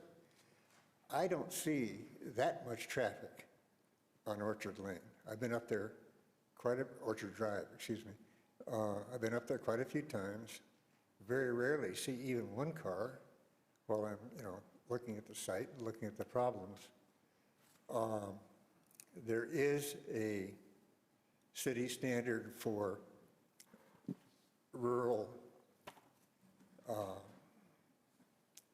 residential that indicates 22 feet of paved drive with a 5-foot sidewalk, which I can easily do. The existing Orchard Drive is in a 40-foot right-of-way. It's 20 feet curb to curb. They're asphalt curbs, of course. And I've got 10 feet available west to the property line. So that I believe that within the existing right-of-way, we could provide a more than adequate access, both vehicularly and possibly pedestrian. There's some neighbors here that may want to speak to even the sidewalk issue, but I've been assuming, knowing the city, that you would ask for a sidewalk. And of course, if you agree with me, I think both Warren and David would have a heart attack, so be careful. Other than that, I have no problems, and I hope we can move ahead. Okay, thanks. Any questions for Nick while he's there? All right. Yes. Nick, on the subject of the undergrounding, is there any reason you couldn't run sufficient conduit to the lot 3 while you do the front, while you do the requirement? I mean, it may not be right to the area you want to go or whatever, but can it be run for future use? Okay, I'm not sure what you're asking me, John, but I would certainly provide the conduiting on parcel 2 from parcel 3 to provide for. We could certainly do that. So you're saying the power is coming from from parcel C3 side? Is that what it is? Yeah. The existing power pole, and whether I'm assuming PG&E will use the existing riser that's immediately on the east side of parcel 3 on Orchard, that would be the source of the power for the 5 new homes. Very likely there's going to be a new somewhere. We may have to provide a new transformer somewhere. But where, I don't know. See, I understand it's well, dealing with PG&E anytime gives you heartburn, but it'd be tough for me anyways. I won't speak for everybody here to make a decision on something like that. I trust the city engineer's judgment. Yeah, I'm not going to make a big fuss about that, but okay, it would sure be convenient if we could. Okay, very good. Any other questions? Yes, Commissioner Madam Coe. Chair, an observation and then a question. In looking at this and looking at the field, it appears that the property to the west probably had the advantage of being a blank slate. It doesn't look like it maybe had the retrofit that you have here with a couple of existing houses and how you deal with all the lot attributes. The question I have is on parcel 2, what's the need for having so much hard cover? You've got paved access going all the way around that side of the house to the back fence area, as shown right now, that yellow area. Why not just serve the garage with a driveway and avoid all the hard cover that's along Orchard Drive? That's an existing condition. We could, I don't think there'd be any objection to deleting that if you chose. I don't, we'd have to provide another surface of some kind. I don't know what, I knew the family that lived there, but I was never a visitor. I don't know what they had in mind by paving that over on the east side. Obviously, they felt they needed some access to the rear. I never saw them storing vehicles back there or motorhomes or anything, so I'm not sure. I don't have an answer for you. Mr. Gilman, you were addressing the problem with the landscape along that side, and it seems like that would be mitigated by taking out some of that pavement, if not all of that pavement. No, the landscaping is to the south, between the driveway that she's shown in yellow and the sidewalk. My point was that I can't do that 10 feet wide. So abutting Creston. Right in there, right where that piece. is. Okay. That's the only area I was speaking of. And I think the challenge is, as you mentioned, we're dealing with existing homes and garage doors that already exist. The requirement for the 10 feet is when you have a driveway parallel that turns and goes parallel with the sidewalk, and to get some landscaping there. In this case, I think we need to take in consideration what Mr. Gilman's indicating to allow proper back out area. So reducing that from 10, and if 6 works, just trying to get something in there so that we don't have sidewalk right up against driveway. But it is important to make sure we have enough back out area there. Thank you. Anything else, Commissioner Kogler? Okay. Anyone else? All right, thank you, Nick. Thank you. And I'd like to invite anyone else up to the podium if you'd like to comment on this item.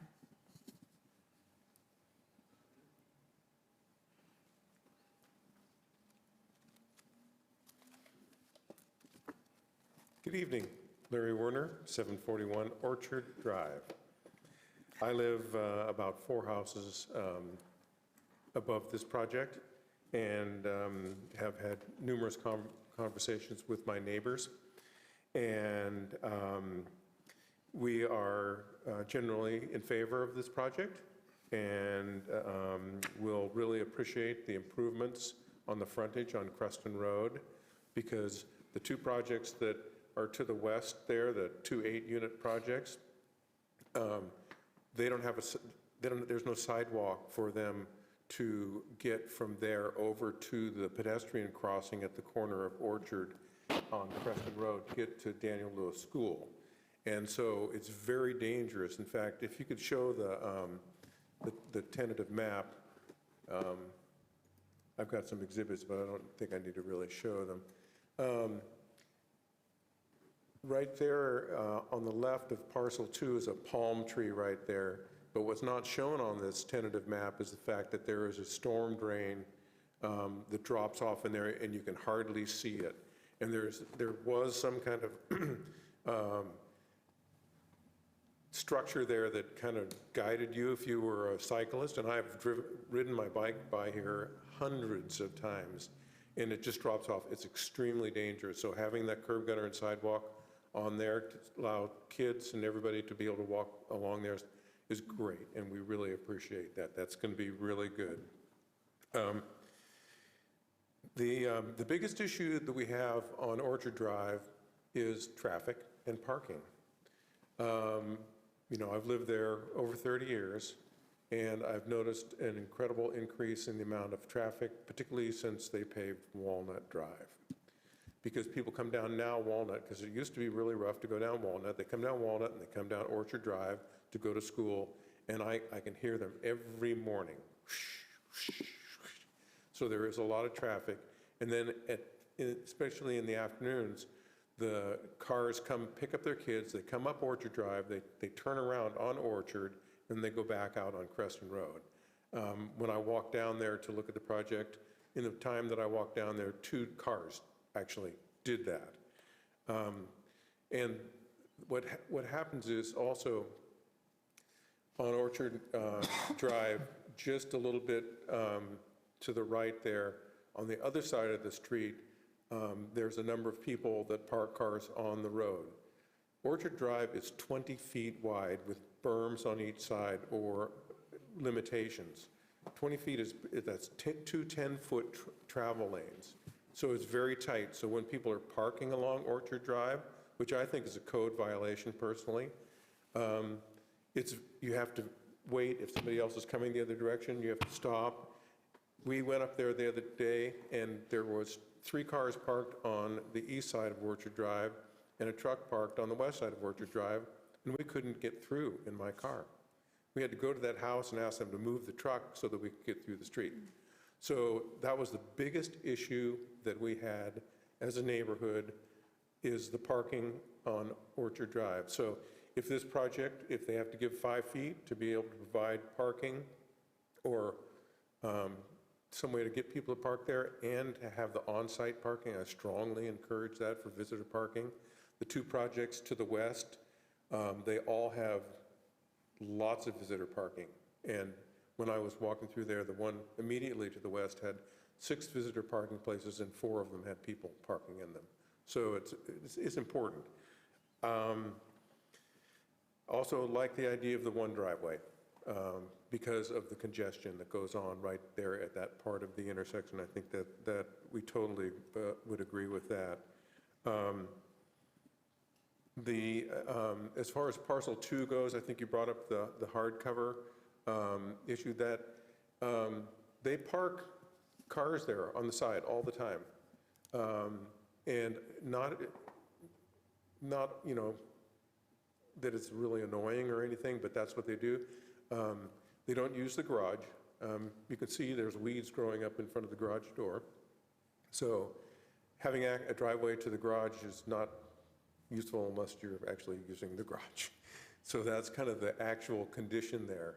On parcel 1, the idea of having another 2-story unit on there, no problem. I think that actually might be kind of nice. And as far as parcel 2, I'd like to thank the people who bought it because they fixed it up nicely and painted it, and it looks a lot better, so we all appreciate that. So just want to say that I think it's a good idea on parcel 3 to have the 5 homes with a single driveway. That's the kind of stuff that we need. That's the kind of housing we need right now. And people who can live there. And I think if it is oriented towards families, like Mr. Gilman has said, it's a perfect place because you can walk to the schools. You can walk to Centennial Park.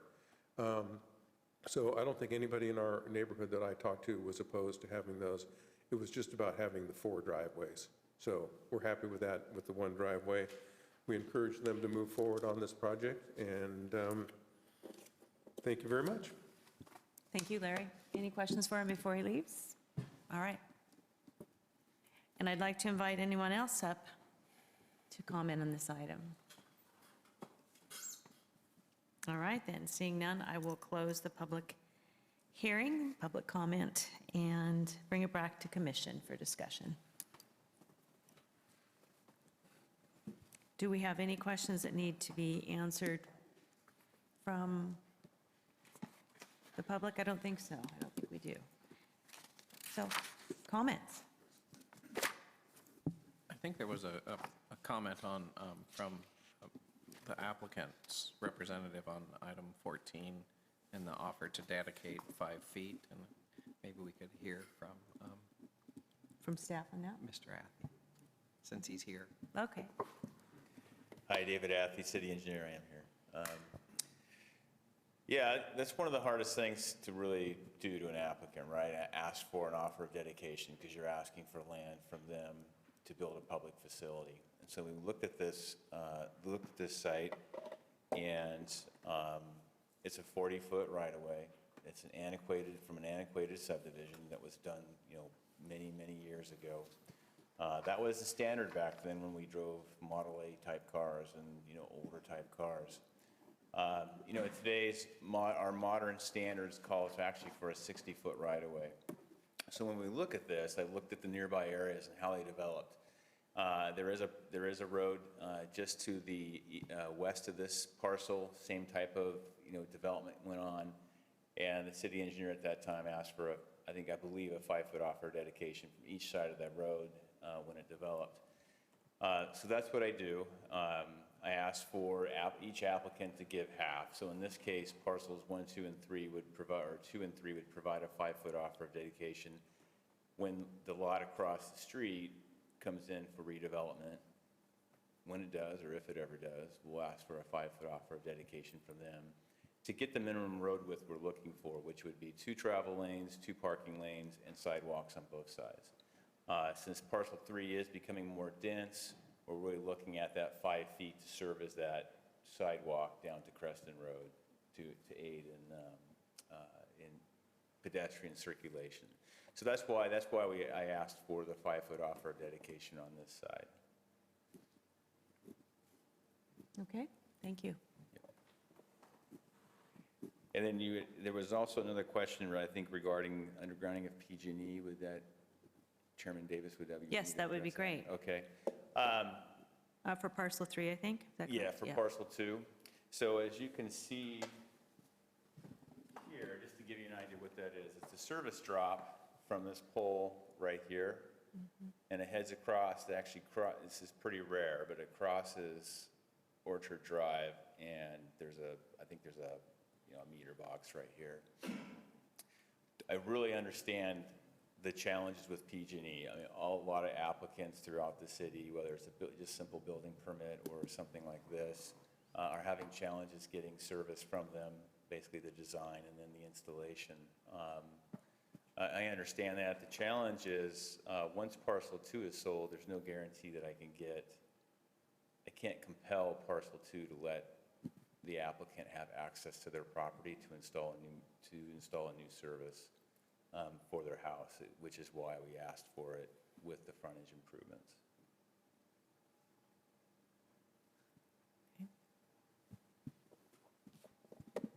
Okay. Yes. Dave, is it possible to request any kind of deed restriction or anything on parcel 2 as a part of the subdivision that would ensure that right to do that in the future without doing it now? I talked about that with Mr. Gilman, and I'm just not convinced that even with a deed notification or a deed restriction that we could compel the parcel 2 to let them have access to, provide a new service.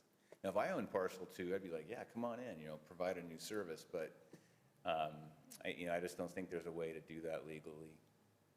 I could be wrong, but that's in my experience, how it's been. Okay. All right, thank you. Thank you. Nick, yeah, come forward. Didn't close the public hearing yet. I did, but I'll open it up for you. I didn't hear you, sorry. Okay. I was going to challenge Larry a little bit. On projects like this, where we're going to provide parking interior, parking on the street, I agree, would be difficult as it is now. But I believe that I'm sure you need it, as a study session with the city engineer, you really want to look at possibly shrinking right-of-ways. Because they are, if you look at them, there's a lot of extraneous improvements put. Part of it is when we did the uptown-downtown plan some years ago, we had a very good expert from talking about paving in general and on the history of having so much asphalt in a city, and it really is absurd when you think about it. Keeping the right-of-ways relatively narrow and keeping the improvements so that we aren't using so much land for that black stuff is not a bad thing. I mean, it's just a general comment. Thank you. Okay, thank you, Nick. We have again closed the public hearing. All right. Any other comments or questions from staff? I do have a question for Darren. So on this, where this driveway backs up, we see the challenge, what's the solution? Well, I think with the development plan before the Planning Commission has the ability to modify a development standard. So this is, the intent of this is when you, if this was a blank property and you had the ability to move the house around Right. and provide the necessary 25 feet or whatever backup from a garage door, this is just trying to get a little green in between the hardscape of a driveway and the hardscape of a sidewalk. And 10 feet is just a number that the zoning code has of providing for that separation. In this case, the garage is there, the property line is there, we need the improvements, but it makes sense to make sure we have the proper back out, or it's just going to add another reason why they don't use the garage. So being able to decrease that from 10, I think Nick indicated 6 feet would allow appropriate back out area. So that seems reasonable in this case, and the Planning Commission has the ability to allow that. Okay, so 6-foot buffer, landscape buffer. So that would be looking at condition number 11. 11. We could just modify it to say at least 6 feet in width as opposed to the 10 that shows on the. Am I seeing some consensus along those lines? Mhm. Okay. Any other ideas?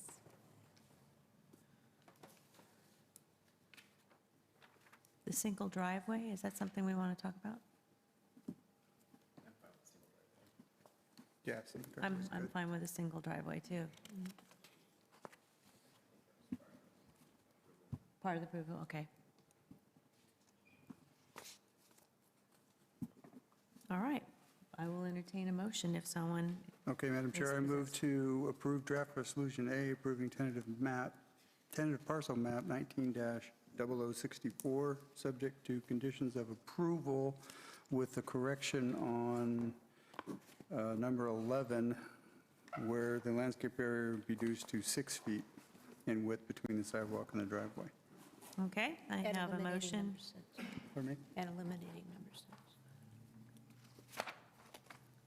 Number which? Staff had recommended we eliminate number 6. Oh, yeah, that's right. That's actually in Resolution B. In Resolution A, That would be in the second motion, okay? So back to our motion, Commissioner Donaldson, could you restate that, please? Okay, motion was to approve draft resolution A, approving tentative parcel map 19-0064, subject to conditions of approval with the change in condition number 11 to reduce it to 6 foot in between the sidewalk and the driveway. Okay, thank you. And do I have a second for I'll that? second. Okay, I have a motion by Commissioner Donaldson, second by Commissioner Jorgensen, and discussion. Seeing none, I'll call for the vote. Commissioner Donaldson. Aye. Commissioner Jorgensen. Aye. Commissioner Neal. Aye. Commissioner Kogler. Aye. Commissioner Castillo. Aye. Chairperson Davis. Aye. Motion passes 6-0. Madam Chair, I move to approve draft resolution B, approving conceptual plan development 19-11, subject to conditions of approval with the omission of number 6, was it? Number 6? I'll second. Okay, I have a motion from Commissioner Donaldson and a second from Commissioner Jorgensen.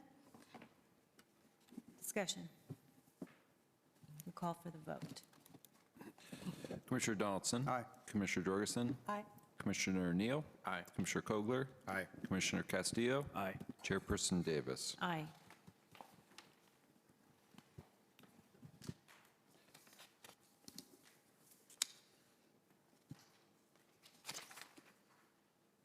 And that is it for that item, correct? Am I correct? That Yeah. concludes that item. Okay, thank you. And good luck. Thank you. All right.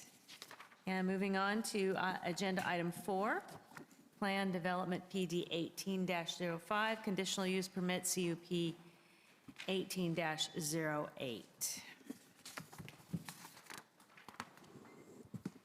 And I'll you. have a staff report, please. Thank you, Chairperson Davis. So yes, this is a conditional use permit for John Boy's Towing, a towing service that already operates in our community. They have an existing site on Ramada Drive, but this would be a new location for them, located at 2908 Ardmore Road. So this is an idea of the general location. So this is near the intersection of Golden Hill Road and Union Road. Ardmore Road currently runs partially runs to the east. Does not. It's currently a dead-end street. There are rights-of-way in place, and there is intention to extend Ardmore Road.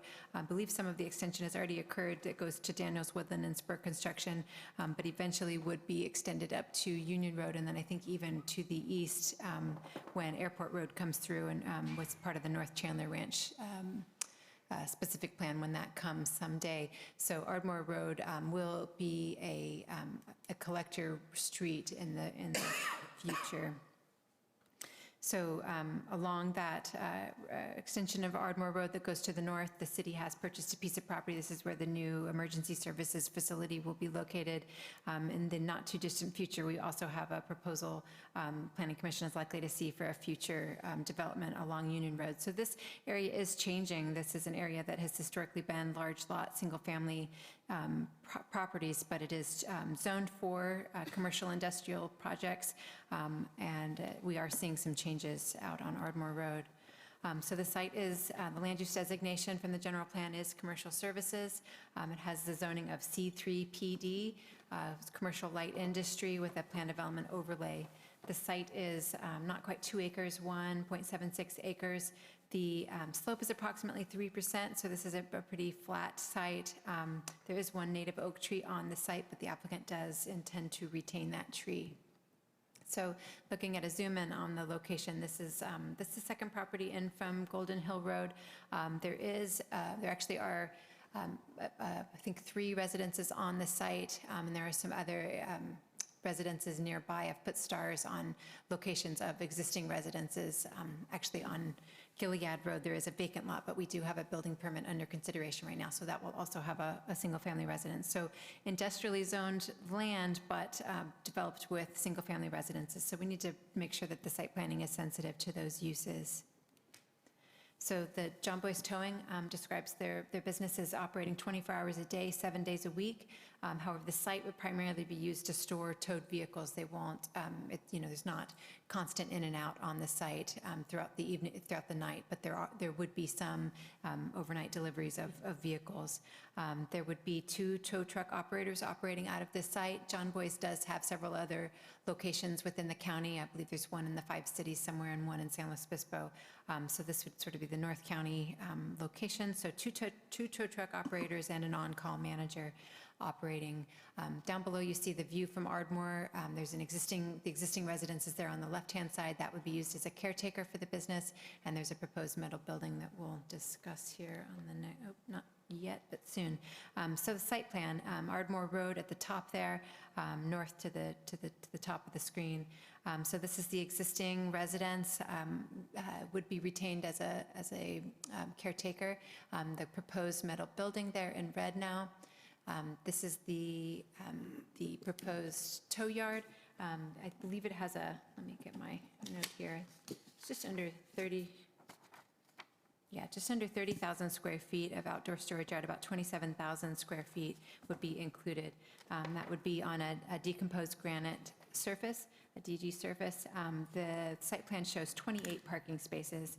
The storage yard would be enclosed by an 8-foot tall wall fence combo. I'll show you an image of that in an upcoming screen, but so a large storage yard. There is one existing oak tree. It's now circled in green. The applicant is providing a landscape island for it and intends to retain the tree. There are 3 driveway approaches proposed. Currently, there is not a curb gutter and sidewalk along the Ardmore Road frontage. Those will be installed as a part of the project. The applicant is requesting 3 driveway approaches. The one in the middle would have a customer parking area. I think it's got 4 parking spaces there for when customers come to reclaim vehicles when they've been towed. So the proposed metal building, it's a pretty simple metal building, standing seam metal. The applicant has provided a frontage that faces Ardmore Road, so it does have a pedestrian scale entrance, which is a recommendation of the industrial design guidelines for metal buildings. This is an image from the side, so you can see that the porch projection out towards Ardmore Road there, so it comes out a few feet and provides some variation to that front elevation. When this project went to the Development Review Committee, the applicant had indicated that they would be using a tan color with some white trim. Their plans have since solidified, and they have provided us with a color scheme. They're showing that the walls would be a gray color with a white roof and proposing some blue trim. The color scheme has not been reviewed by the Development Review Committee. Staff would recommend that a more earth tone palette be used. The gray, so it would be reasonable, but the blue might be not quite what we have in mind with our industrial design guidelines. So I think it's a point of discussion that the Planning Commission would want to make this evening. So as far as screening, this is the proposed decorative screening. So as we learned earlier, outdoor storage uses do have a decorative fence requirement when they are near some of our busier streets. So the applicant is proposing 3 feet of masonry wall at the bottom of most of the screening wall, and then a 5-foot section of steel, it might be aluminum, but the metal fencing at the top. So the idea with this fencing is to provide fencing for security and for screening, but for it not to look like a fortress. So the idea is to have this fence with some transparency, but then to have landscaping in front of it, so we get an attractive view from both Golden Hill and from Ardmore Roads. So the applicant, this is looking at the site plan. Staff is, so the building itself, the metal building, will screen some of the storage yard.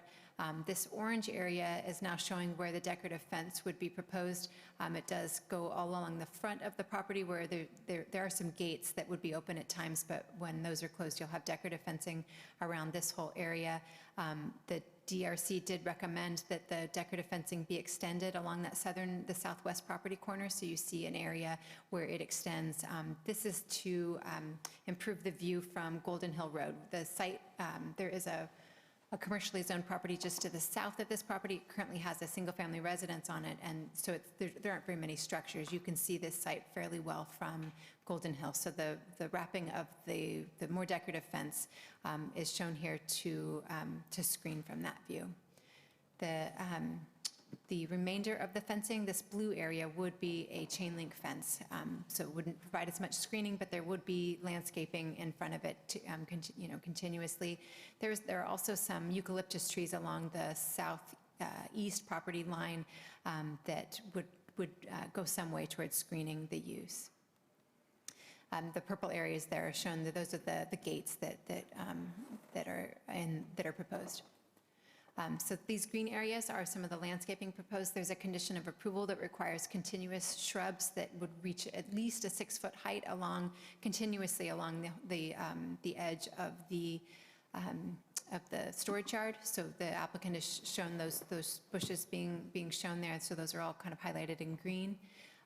Additionally, there would be some new landscaping areas along Ardmore Road to provide some additional screening and just attractive view from Ardmore.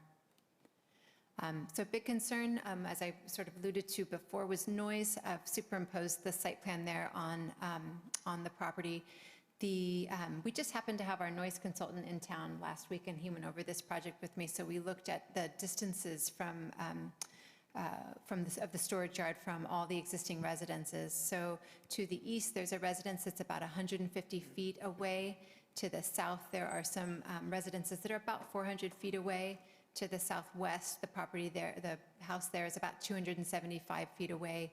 The house immediately to the west is relatively close. It's about the structure that the little red arrow is currently sitting on top of. It appears to be a garage on its eastern side, but there might be a residence, some sort of a studio or a guest house or even a second unit. We're not entirely sure, but some sort of residential habitable structure is what it appears to be on that west side. So it might be as close as 50 feet to the storage yard. So during the day, the noise consultant helped me determine that the expected noises from a large truck would not exceed our daytime limitations. However, at night, it's possible that noises from the large trucks coming in and out might exceed those limits. And so there's some conditions of approval that require trucks entering and exiting the site at night to use that central driveway and to park cars as far away as possible from this house that is so close.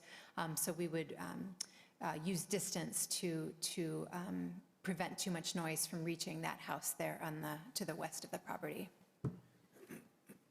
So in order to approve this project, the Planning Commission does have to make some findings that the project is consistent with the general plan, our zoning ordinance, and the industrial design guidelines, that the project isn't detrimental to the general welfare, and essentially that the project is compatible with this neighborhood. We have a zoning that would allow this type of use, but we do have a lot of residences in the proximity. So we want to make sure that this project is compatible with those existing uses.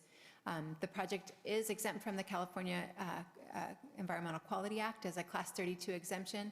This property is just getting to the edge of where we would consider infill. Further to the east, the North Chandler Ranch property, that wouldn't be considered infill because it's not highly developed, but the general plan does acknowledge that this area has experienced development in the past, and so it is eligible for the infill exemption. As I mentioned, there are some conditions of approval that are recommended, especially around noise. The conditions would not allow customers to enter the site after 5 p.m., customers to come to the site to retrieve their vehicles after 5 p.m. It would require that so the only activities that would occur after hours would be just dropping off. All activities on the site would be subject to the noise ordinance, so if we find that after operations begin, the operation is too noisy, we would have to find new mitigation measures to continue to dampen the noise and find a way to make the project compatible with nearby uses. As I stated, that after 7 o'clock, there would be no use of the western driveway that is so close to that residence to the west, and incoming vehicles would need to be parked in the eastern parking spaces. Trucks would not be able to idle, the tow trucks, after 7 p.m. As far as screening goes, there are conditions that require that if there's anything else ever stored in that storage yard, that they not be any taller than 8 feet, the idea being that it would be screened by the fence. Vehicles obviously are often taller than 8 feet, so the condition reads that there would be an exception for those vehicles.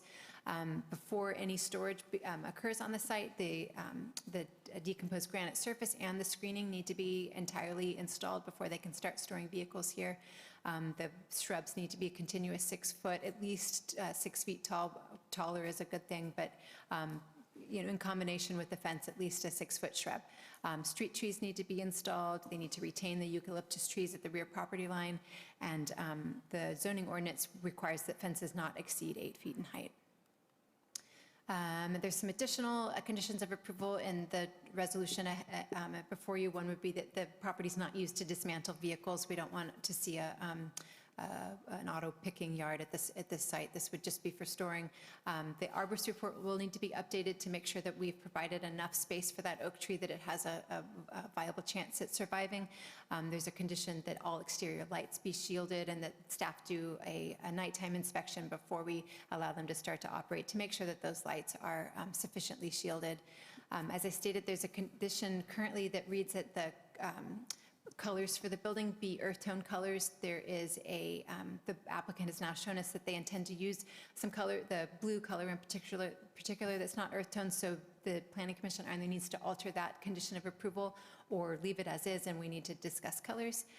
Any changes to the metal building that face the right-of-way on Ardmore would need to go for DRC approval, and there's a condition that no barbed wire be used on the project. My goodness, there's a lot of conditions. So the city engineer has some conditions that the pavement of Ardmore Road be widened to 40 feet, that there be an offer to dedicate land to get the right-of-way to the minimum size required for a street of this size. There is a typo in condition number 26. It looks like we didn't delete some language that should have been deleted, so we would want to strike "the applicant shall dedicate a" in that condition, but electrical utility lines do need to be undergrounded. A street light needs to be provided. This project, or this site, is actually currently on a well and a septic system, so they are going to need to bring sewer out to the site down Ardmore Road and abandon that well and septic tank. So those are all conditions that are in the draft resolution before you. You have options, as always. The first would be to approve the resolution as drafted, that would approve the plan development and the conditional use permit for this use. You could certainly recommend approval of the project with modification. Staff is recommending that modification to the engineering standard, or engineering condition, excuse me. You could continue and refer the project back to staff, or you could deny the project by making findings of denial. Staff recommends that you do approve the draft resolution, striking the words "the applicant shall dedicate a" from condition number 26, and then provide some guidance to staff on what to do with the color of the building. And with that, I am open to your questions. Thank you, Katie. Any questions for Katie? Yes, Commissioner. And I don't know if it's listed on this landscape and lighting plan. Maybe the verbiage is just too small to read. But as far as lighting goes for the parking lot itself, is there any kind of condition on what type of lighting goes in those parking lots? Do we put any kind of condition on parking lots as far as what style lights they can use, since it's going to be kind of an all-night thing? It's not very large, but there is in the bottom right-hand corner showing the intended light poles. So there are some sites along the fence. I'm going to use the pointer up on the screen to the east of the room. So these, there's a light proposed here at this spot, and then there's one here at this spot, and then down here you see what the standard would be. So 14-foot tall light, right. And so the reason for the nighttime inspection is maybe we need to put shields on this light to make sure the light stays in the yard and doesn't spill out to the neighbors. Certainly we could add additional conditions, but the reason I asked that is because I know we recently changed, not recently, but we went over to LED lights in a lot of the neighborhoods. And I know in the parking lot nearby there, the Jehovah's Witness Hall is more of an orange light. So is that what the intent is to be for that parking lot, or is it going to be more of an LED light? I think, when I've gone shopping for lights recently, it seems like everything's LED. So I would imagine that they're so energy efficient that I think that's typically what we see. The applicant is working with our police department so that they can be a service provider to our police department. And we do require a certain amount of lighting for security, but the lighting doesn't have to leave the actual storage yard. And so I think it might be something we might need to finesse to make sure the conditions are just right. But I think the idea is that the yard itself be well lit, and then the neighbors not be lit that way. That's my point too. Katie, on lighting though, could you point out again, is it just the two on the? I believe, so there are some additional lights on the metal building. The applicant is here this evening and can correct me if I'm making mistakes, but there are some lights on the exterior of the metal building, and then I believe the only other lights in the yard are along this rear fence. But I would definitely welcome the applicant to correct me if that's not accurate. Okay, thank you very much. Any other questions for staff? Yes, Commissioner Kogler. Katie, so you recognize that the site plan shows 28 spaces. Is the intent to limit the storage to 28 vehicles? I don't think that is the intent. When the applicant brought in the site plan in sort of some of the first iterations, it was actually a much smaller yard, and it concerned staff because we could envision the storage yard getting full and then other vehicles starting to get stored, elsewhere on the property. So we did encourage them to increase the size of the yard so that all the storage on the property would be within that fence. I think the intention is not to limit to 28 vehicles. I think the parking spaces along the rear property line are actually pretty well oversized. I think they do sometimes tow RVs and some other larger vehicles, so it allows room for those. But I could imagine if they had lots of little cars, maybe, not observing those lines. So the conditions of approval do not limit the storage to 28 vehicles at this point. There is a condition, though, that kind of speaks to organization that's required because of the access. And I pulled up the area of the existing facility they have, and it looks like there's a lot of bumper-to-bumper cars just stacked in there, which would seemingly preclude the access on the east side at certain hours at night unless it's organized. So it is going to require some internal organization by the applicant. The other question I have is there in number 11, which you highlighted in your presentation on page 280, you talk about items, stored materials taller than 8 feet to be prohibited, and that's not speaking to vehicles. Are we opening the door to other kinds of things being stored here when the purpose is to be a storage yard for vehicles?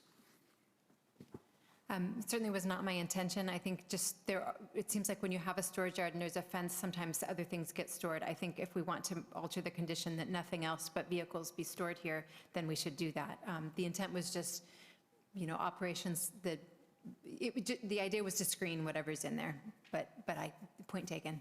Okay, maybe the applicant can address that. And then maybe the applicant could also address how long do vehicles get stored on this site? Are these being towed here because they were in accidents, they were abandoned? What's the duration of the stay on site, if you would? Because it seems like you could fill up 28 or 30 or 35 spaces pretty quickly, potentially. So maybe a little bit of insight on how the business operates would be helpful. We'll get your comments when we open the public comments, so hang tight. I think but let's see if we have any other staff questions. Okay, are we ready to open up for public hearing then? Okay, at this time, please come forward. Welcome. Thank you. My name's John Coulter, co-owner of John Boy's Towing. The reason why you see our other locations stacked is because that yard is very small. Vehicles normally stay about a maximum of 45 days because you have a lien process that you have to go through with the DMV in order to get the proper paperwork to dispose of the vehicle. We're not interested in doing any kind of dismantling. We're not a wrecking yard. We're just a tow yard, and we have to go through certain processes to get rid of vehicles. We do tow for Paso Robles PD. We tow for the Sheriff's Department. We tow for CHP in this North County area. We have a very high problem with homelessness and motorhomes, and trying to keep motorhomes in the current location where we're at is extremely difficult. We've been actually moving them because we've taken so many of them. We actually move them to our San Luis Obispo location and store them there sometimes if we don't have room in the yard where we're currently at.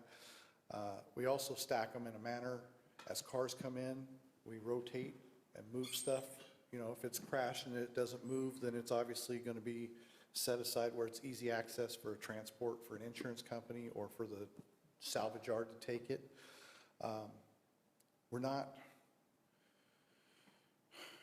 We don't want the motorhomes. Nobody does, but the problem is they're here and we need to deal with them. We're the only company in this town that can handle the larger commercial vehicles. So other companies are,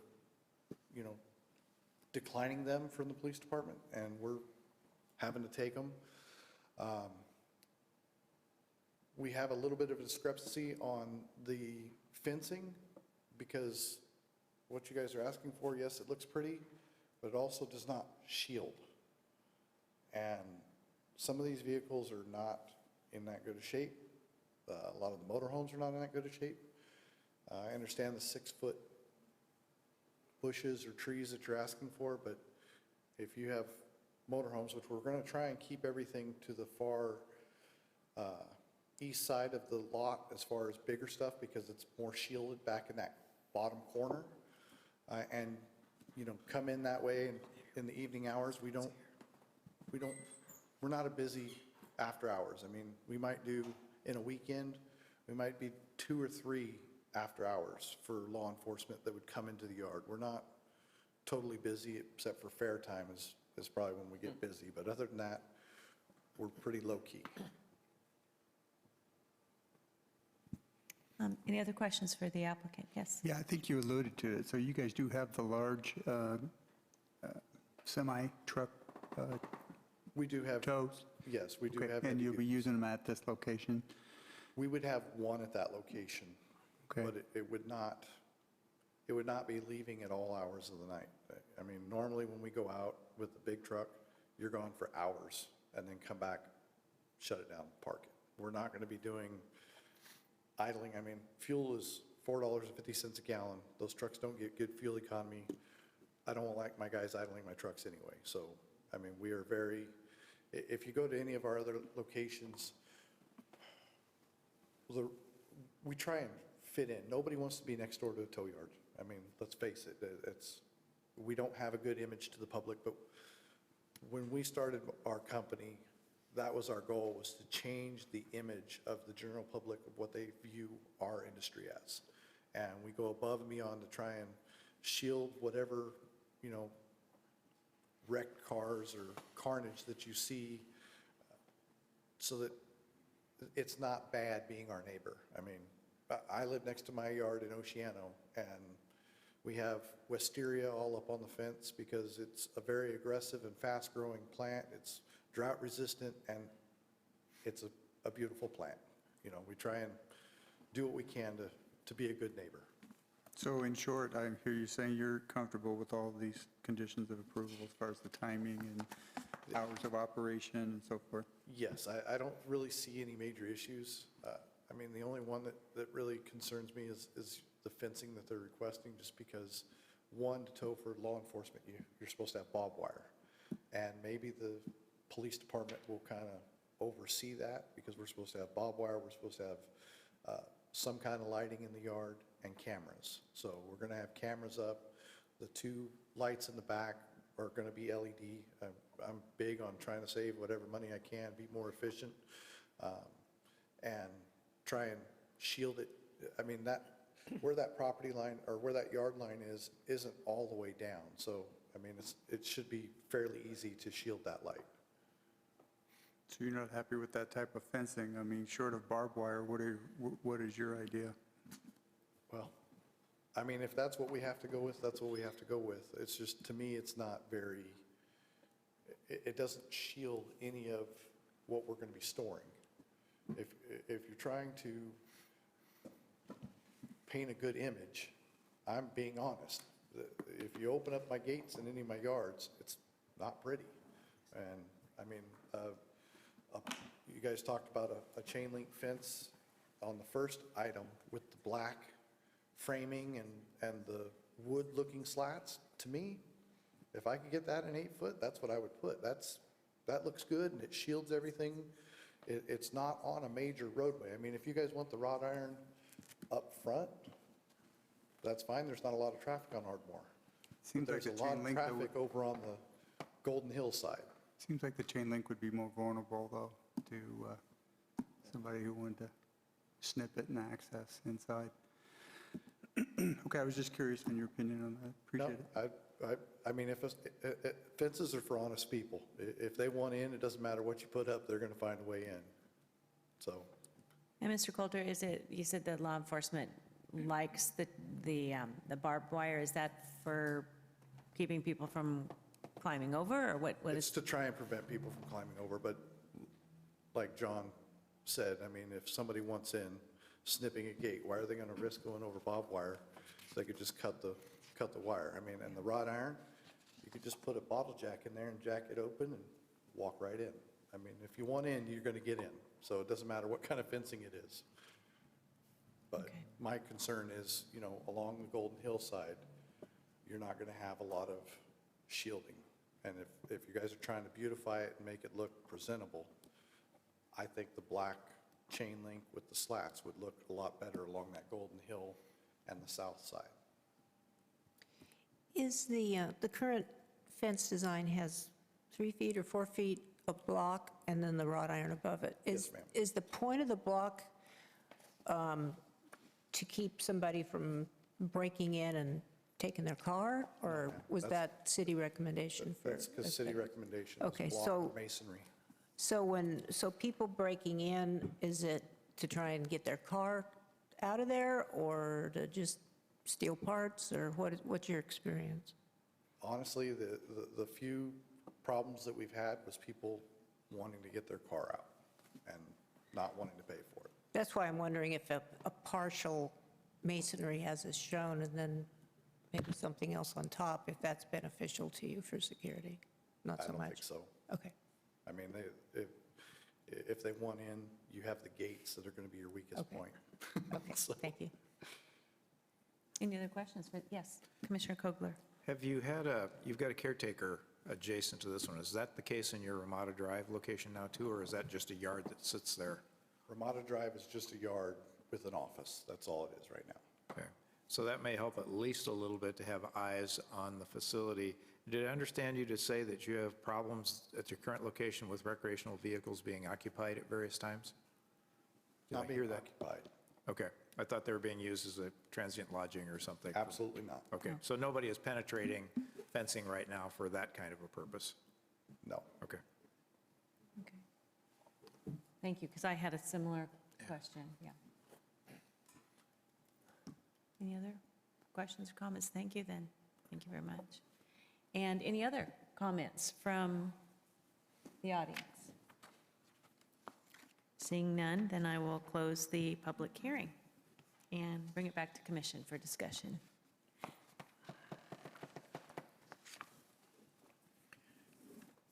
Madam Chair? Yes. I'm not sure I have any answers or suggestions without thinking more, but I am a little sensitive to, well, a couple things. I appreciate your honesty because truthfully, this isn't the kind of thing anybody wants to look at or live next to. But it's necessary to have these facilities, and I am a little sensitive to the screening issue and the fact that at least the one frontage, if you will, that's somewhat of a frontage, on Golden Hill is not more permeable. Is that the right word? Yeah. Not more opaque, I guess is the proper term. Too permeable. You know, too permeable, thank you. You know, whether it's a change in the material that's mounted above the wall or whether it's a change in the fencing, I think that's something we may want to consider. And I guess I'm curious from the staff perspective, what was behind the recommendation for a 3-foot masonry wall with the fencing piece on top? So, of course, nobody, like we've established, you know, living next to a tow yard may not be ideal, but I think also living next to a fortress may not be ideal. So the idea is to find some balance between the two, to provide the security needed, to provide, you know, 3 feet of block would, you know, likely block headlights that are, you know, that are driving through the lot, but also to be attractive, and then the vegetation would you know, add that screening. So, you know, there's lots of ways to get to the screening, but the idea of staff's recommendation was based on it being attractive, not being, you know, because it's 8 feet tall. That's a very tall fence next to a residence. And so, you know, maybe we've erred too far to the decorative side, but the idea is to find a balance between security, screening, and attractiveness. Thank you, Katie.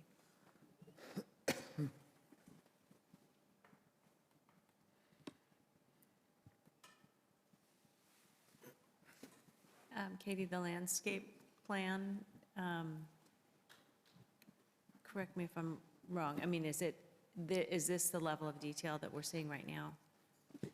It is. At time of building permit, you know, we would analyze down. They've provided some tree species and some ideas of the types of plants, but this, you know, with the way the fence is going to be, we're not asking for as large of a setback as the airport road site, except up front where there would be some landscaping. But those areas along Ardmore aren't necessarily, you know, what's going to screen. That's more of a, you know, an attractive buffer along the street.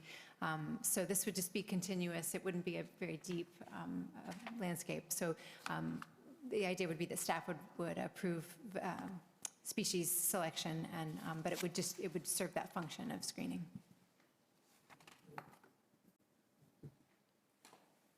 I definitely think the landscape part of it will help with the aesthetics. But I think it's the material of the fencing is where we're at right now.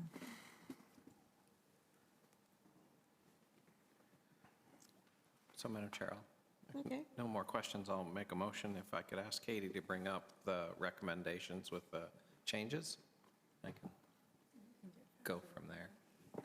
Yeah, the last slide, I think it was.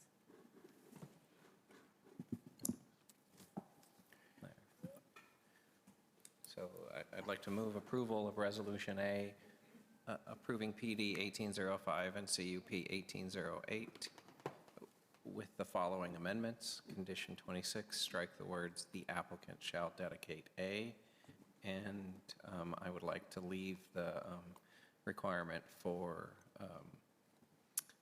earth tones, not make that change.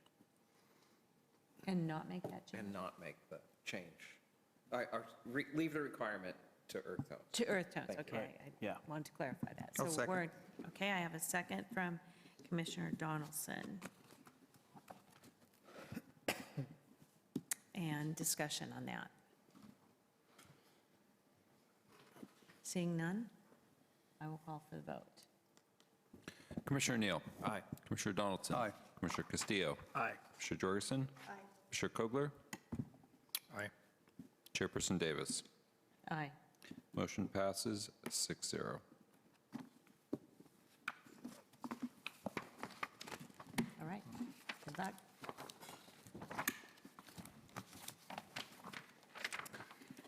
Okay, that brings us to discussion items. Consent calendar, Development Review Committee minutes, and Planning Commission minutes.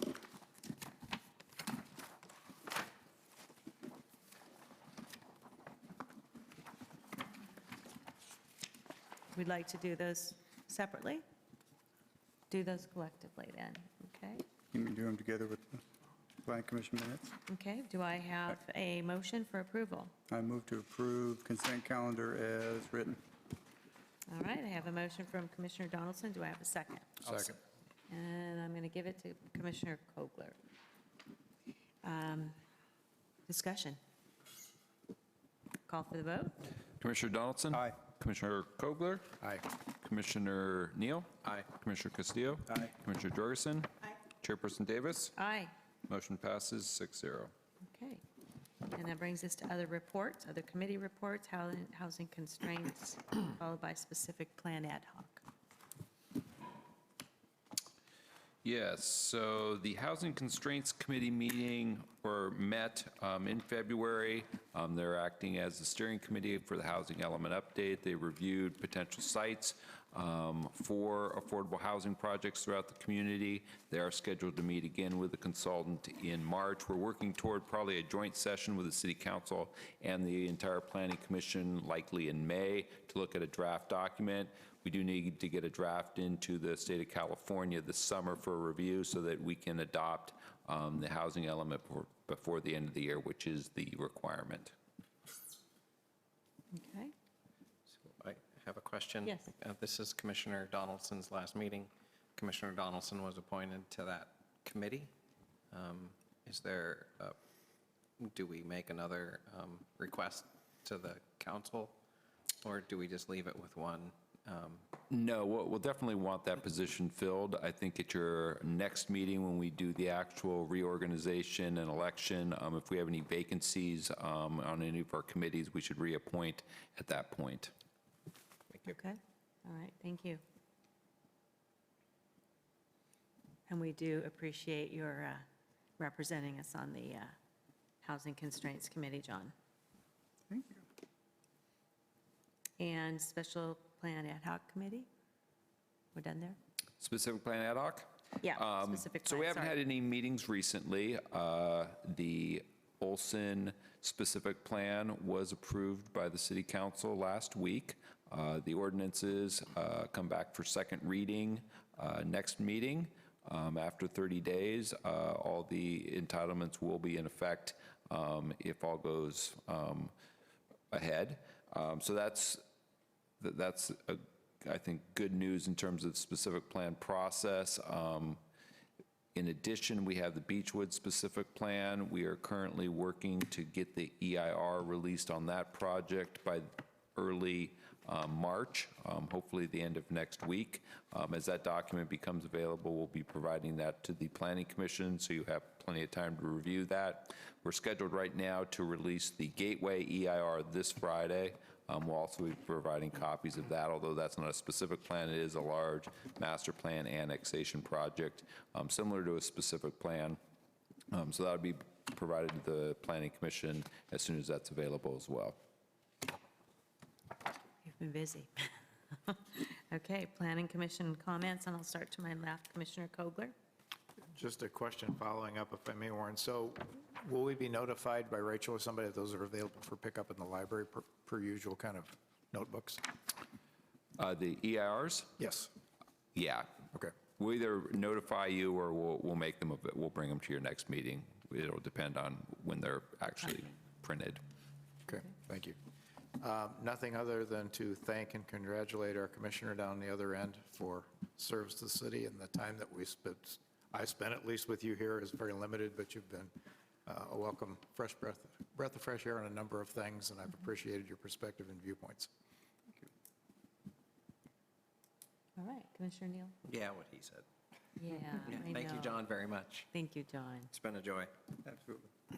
Roberta? Pretty much the same thing. I think I've sat next to John the whole time I've been on here. I think I was over there and you were over here, and then we... I requested that, by the way. I don't know, it's going to feel really uncomfortable. So I really appreciate your insight and how seriously you take your position. Thank you. Well, I'm humbled by your comments because I couldn't be happier to leave this in such good hands. I think staff will probably agree. I mean, we've really, especially over the last 4 years, I'd say specifically, obtained some really great commissioners. You guys are top-notch, and I'm very excited for the city going forward. I know you guys got your hands on the wheels. It's been an educational pleasure for me, I got to say. And I want to thank staff for all the great work over the years and stuff going forward. By the way, it's not just the HCC committee, but the SPC, the specific plan ad hoc as well. Yeah, that's right. That Two you'll have to positions that appoint need to be somebody to, filled. so. Yeah, that's all I have. Thank you, guys. All right, thank Appreciate it. you. Ditto. Basically, everything they've said. I'm excited, not excited to see you go, but I'm a little excited to get to move in closer from the edge. That'll be different. You talk about being cozy, look at us right here. We've been close this whole year, but I know Mark and I get to move in one seat closer, and no longer going to be the rookies next year, so thank you for that. It's a good thing, you bet. How many meetings do you think, John? How many meetings do you think you were at? And how many meetings do you think you attended? How many years? 6 years. 6 years. Yeah, add that to the ad hoc committees, because I started with Vanderlip and Garcia. The three of us were on the housing constraints, which was just the housing constraints committee then, housing constraints and opportunities it became. And shoot, we worked on that for 4 years before it got to the approved by the city council to get it going. I don't know. Well, Seemed like forever. You have a fingerprint on Paso Robles, and we really thank you for your service. I totally respected you as chair, and it was really hard to come in a couple terms behind you. I loved your insight and how you thought, and I'm really going to miss you. So thank you very much for your service. Well, like I said, leave it in good hands. Good. All right. Do I have any comments? No, this is my last meeting as chair. Woohoo! As far as you know. Yeah. Like I told some people, we've had short-term rentals this year. We've had a 200-unit apartment complex. We've had some serious business to manage, and I really thank all of you for your commitment to the service. I know I'm complaining, but I think I have grown a lot in this position, and I look forward to whoever we appoint here at our next meeting. And that will be on what date? Sunday. So our next meeting is going to be Sunday. Okay. That's our traditional reorganization meeting, so 6 o'clock, Tooth and Nail Winery. We're not sure if we're actually going to have the city clerk available to do the swearing in. So if we can't do the swearing in, then we can't actually do the reorganization. So it's possible that you might have to be chair to reopen the next planning commission meeting so that we can formally do the reorganization at the next meeting. And the swearing here. And this where I would be here at the next meeting? At the Well, following meeting? we're still trying to figure out the Okay. logistics of all that. Okay. So I just wanted to make sure everybody knows that it's possible we're not actually going to do the formal reorganization at the dinner like we've done in the past. Okay. Thank you. I don't have any other comments, so staff comments. Yeah, so the other thing going on, we do have the Planning Commission Academy. That's next week, Wednesday through Friday. Katie and Lori Wilson will be going up there. Darren and I are staying back. I think we have the 2 new commissioners and Leo going this time. So that'll be in Sacramento. So that's always a good thing. As I mentioned, we're getting ready to release those EIRs. The idea is to get both the Gateway and Beechwood projects to the Planning Commission in May. So we do expect those projects to come together fairly quickly. The Red Tail Apartments, that 200-unit project that we spoke of, was appealed to the City Council. We are working right now on getting that ready for the council hearing. That's tentatively scheduled for March 17th. They're going to hear the whole project, so they'll be making the final decision on that project.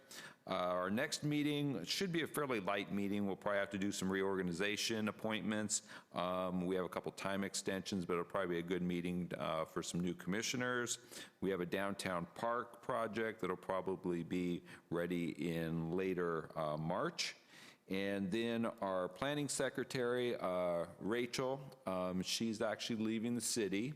So she replaced Monica about 6 months ago. Now she's moving on to another job. So we're right now kind of in a transition period. So in terms of getting the next staff reports out and things like that, you'll probably be hearing from some new people. We're probably going to have some temporaries in different positions for the foreseeable future as we get these positions all permanently refilled. And that's what I got. Darren or Katie, anything to add? Notice, thank you, John. Good luck. You're great on DRC as well. And thanks to you. My pleasure. My pleasure. Thank you. Katie, you have anything? I do not, thank you. Okay. All right, then, I think it's time for an adjournment. Do I have a motion for that? John can do it. I would like to move to adjourn the meeting, Madam Chair. Oh, in a big way. All right, we'll let you second that, too. Thank you.